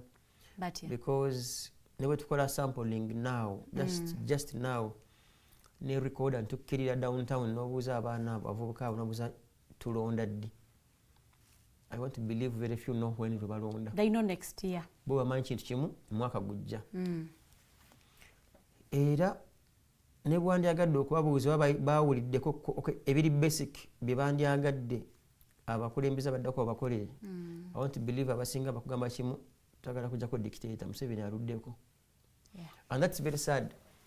Nti ne bannaffe abatuli waggulu mu myaka ne mu bukulembeze ne mu ssente n'ebirala baatwala generation y'abaana aba musaayi muto nga bakazanyirize bo baddiikuula. Jangu timba bifaananyi tyentebula waliwo twali ffenna ku PFF waliwo omukyala yali anyola akawata awo ng'azina akadodi nga bane for sure ono alina bbaawe n'abaana. Well, then someone support their candidate just because they are tekirimu kweya kiwato nga bw'osupportinga nsimanyi kawato kakwataganira kulonda. These two things don't connect. So someone nonyenya akawato bali bakanyinyiza yali semujju wali bakanyinyiza basemujju.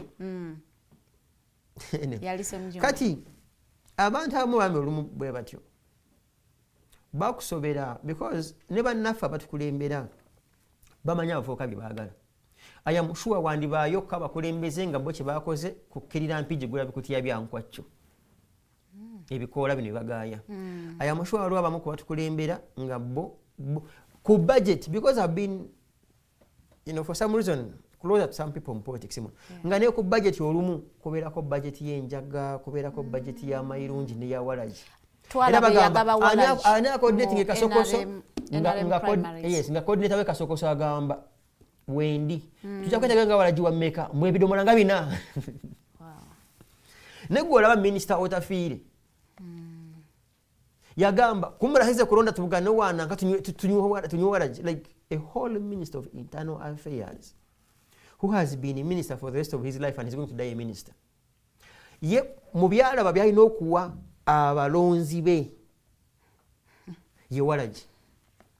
So ate nga abalonzi bano ebitundu 7 ku buli 100 bavubuka.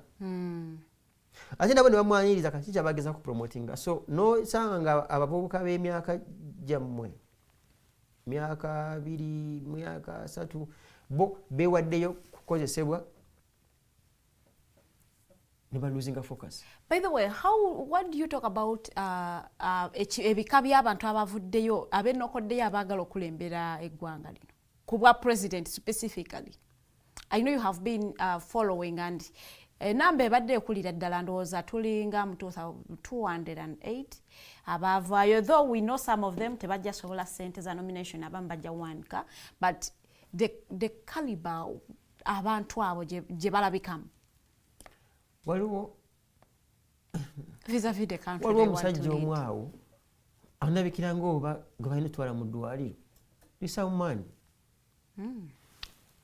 someone I watched him nga akuba ewaka nga agamba Nakato mutamusangayo kati ati Nakato man under a country that is very sane awo wenyini twandimufunidde tetumutwala mu ddwaliro tusobole okutaasa eggwanga ekizibu bwe kityo tutaasa abaana be ne mukyala we Nakato bwaba gyali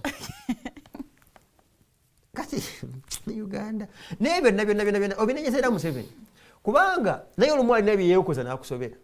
Nkugambye nze kwadde example ya prime minister we byabadde yeekoza ewakiso. Kati prime minister banga eggwanga lina prime minister bw'atyo bw'oliwo oyo Nakato maani kwaga naye n'abamulonda alina abamukkiririza. Kati ekisooka kya byonna kitegeeza mbu lino eggwanga obukulembeze n'abapresident bokka babumalamu supu. Kintu kiri awo tekitegeerekeka buli omu asobola okujja wakyagalira. Ekyokubiri ng'era bwe bajjayo gundi forms ezo abamu bayagala nabo kamera zibakwateko zibalage eggwanga. Abamu some of them are genuine. Ebiseera ebimu waliwo lw'obeerawo ng'omanyi mbu oyinza obutawangula naye ng'oyagala platform. For instance, I for one, if I had an opportunity, for instance, perhaps you contest the presidential debate and you challenge you may not win, but it could be a platform for the public and the world to know that so and so has, so and so exists at aina good ideas. So no, nga tonatuuka waawo, maybe media houses n'abalala tebakuwa audience. Kanogamba omanyi kanteka millions zange 2 to buy local and international audience. For us to know, for the people to know that I do exist. Abo gye bali. Of course never kazanyiriza nabo gye bali, but tebibiri. I doubt whether presidential ballot paper would have more than 10 people. I doubt. Abamu sente zijja kubajjamu abamu ne banazifuna. Abamu tebajja sobola kufuna requirements ezo. Naye nga tumaliriza twalabye omukulembeze w'eggwanga nga meeting aba veterans. Olowooza meeting eno ekigendererwa kyayo kyabadde kinawo da togenda mu kalulu? Anti mukulu Museveni era simanyi opposition erina okukola n'amaanyi. Simanyi lwaki ndowooza nti NRM egenda kufuna obululu bungiko this time around mu Buganda. Gwe tubale tugamba nti bwe wali opposition. Yes. kubanga yasooka nenakuwaza abantu bwe mala oba nakuwaza ennyo obwavu ne bwebatuuka ku misuwa kati n'akomawo n'ebikutiya ate azibaweerawo namba n'abagenda mu hijja abawo obwa hajati obwamangu nga bwe yagabye kasokoso kati mu multiplier effect theory Museveni wasinkanira abantu 1,000 n'abawa miliyoni katugeze 1,000 omanya mbu singa buli muntu abafunyeko miliyoni emwemwemwemu abantu abali emabega w'omuntu oyo bonna baba likely okulonda establishment bwe buzibu buli nti era sometime ago abamu ku batunulizi b'ebyobufuzi bakondeminga Dr. Besigye bwe yagamba openly mbu ba RDC bonna agenda bagoba. I think it was 2006 elections oba 2011 one of the two. Ebintu ebimu yadde ng'onaabikola obyerekereza because RDC gwowoninga okugoba bw'abanga abadde akuwagira akyuse ayina omukyala RDC amubaze yalina abaana obo bonna n'obululu bulinga 15 mu nnyumba egi ya RDC okuva ku driver gaba ate bona wange ate driver naye ayina omukyala n'abaana olaba chain eno kati awo fwe bwe buzibu bwaffe olumu nti okusinkana aba veterans bano ekisooka kyabina balina ennaku nambe bayonka butaaba so bw'abateeka mu kisako kyabwe through sale oba ki n'abakubi yabawa gomanya nti akakalulu n'akabakyala baabwe maybe n'abamu ku baana bonna ababadde banyiize nga bakyuse kati abakomezaawo kati gwe yagala okubakyusa ogenda kukola otya maybe message ye erina kuba yanjawulo nga message yegamba nti omusajja mukulu ono lwaki mwe abajjukiranga nnyo mu kalulu you get kati message eba yanjawulo naye kati kizibu kye tuyina ate kati ffe tetulina na structure oba tetulina na mbeera eyinza kubatuukirira communicate okwogera nabo naye ne bwe tufuna platforms ezogera oba ku bantu badde batuukako ate olumu mubeera muwanda muliro ne muluzinga message nebulirawo kati nkiddamu chances newankubadde asobola okukabba n'okwongerezaako naye ne baba takabbye oba katugeze muno ye alokose naye kuba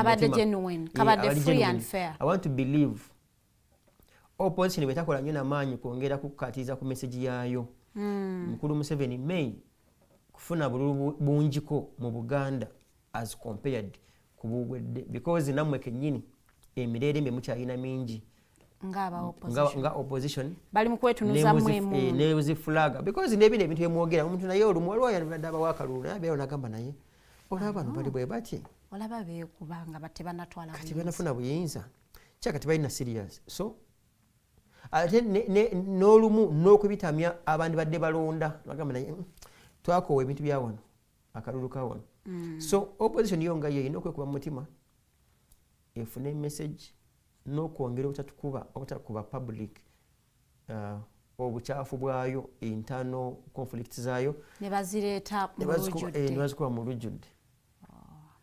Thank you so much. There is going to be trouble. Tweyanziza nnyo okuba nti otwegaseeko no sharinga your ideas with the audience. Ndowooza kana akadde nja kukusaba osiibula abatulabye olunaku lwaleero. Abatulabye n'abatuwuliriza kubanga wayinza okubeerayo atalaba nenga atubuliriza. Yes, definitely.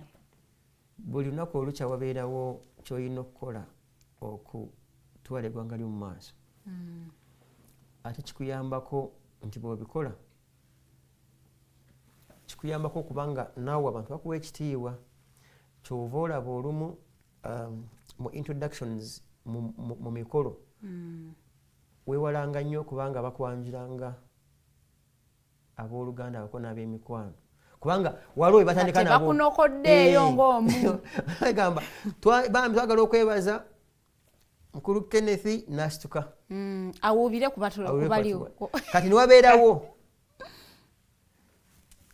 n'abalala nga bwe muzze and others mukama bawangaazi it is sad so okolanga nnyo n'obanga toli n'abalala ngayo bazze these others ekitegeeza obeera you haven't worked hard for people to recognize you when they consider you as an at large it is very sad to be recognized as an at large so bw'obaako byokolera eggwanga lino kulikyusa tojja kubeera at large, ojja kubeera a responsible citizen.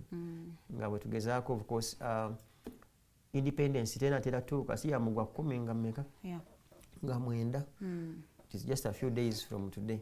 N'ebirala ne constitution. So singa nga tonagula wala joyo nakakomanda tamba kuli komando ka mitwalo singa agola constitution n'agisoma kibajja muyambako okutegeera eggwanga lino liraga. Naye era okusoma akatabo tekasomeka ng'enjala ekuluma. Nanti akakomando k'omutwalo kaggwawo. Constitution eyo bw'ogigula abaana n'abazzukulu bali gisoma ate nga kyekimu ku biyinza okusomako buli lunaku ogamba abaana nsomera wano. Of course abamu bagenda mu UPE basobola okusomera obeera mukadde nga tobitegeera ne bakuyamba kutegeera butya eggwanga lyammwe bwe running akuume. Wow, thank you so much abatambudde naffe okuva wali wetutandikidde programu yaffe eno ku ssaawa 2 ez'okumakya ne Mate Global Updates ate paka wano tugenda okuba nga ate tubasiibulira. Omukulu Kalyango Musa Mutesasira we bali kubeerako ng'otulaba bulungi nnyo katusuubire nti emirimu gikutambulira bulungi. Bannayuganda abali wano ewaka mbakubiriza mugende muwagire Uganda ng'etunka ate olunaku lwaleero tusobole okuba nga ate kamoraalo ako kawa abawagizi baffe amaanyi ate era batuwe wini ndowooza ku luno batukubire paka mukono zibeere goals nga 7. Nja kubaagaliza olunaku olungi tuzisinkane olunaku olw'enkya essaawa zigenda kubeera 2 ez'okumakya. Have yourself a good day.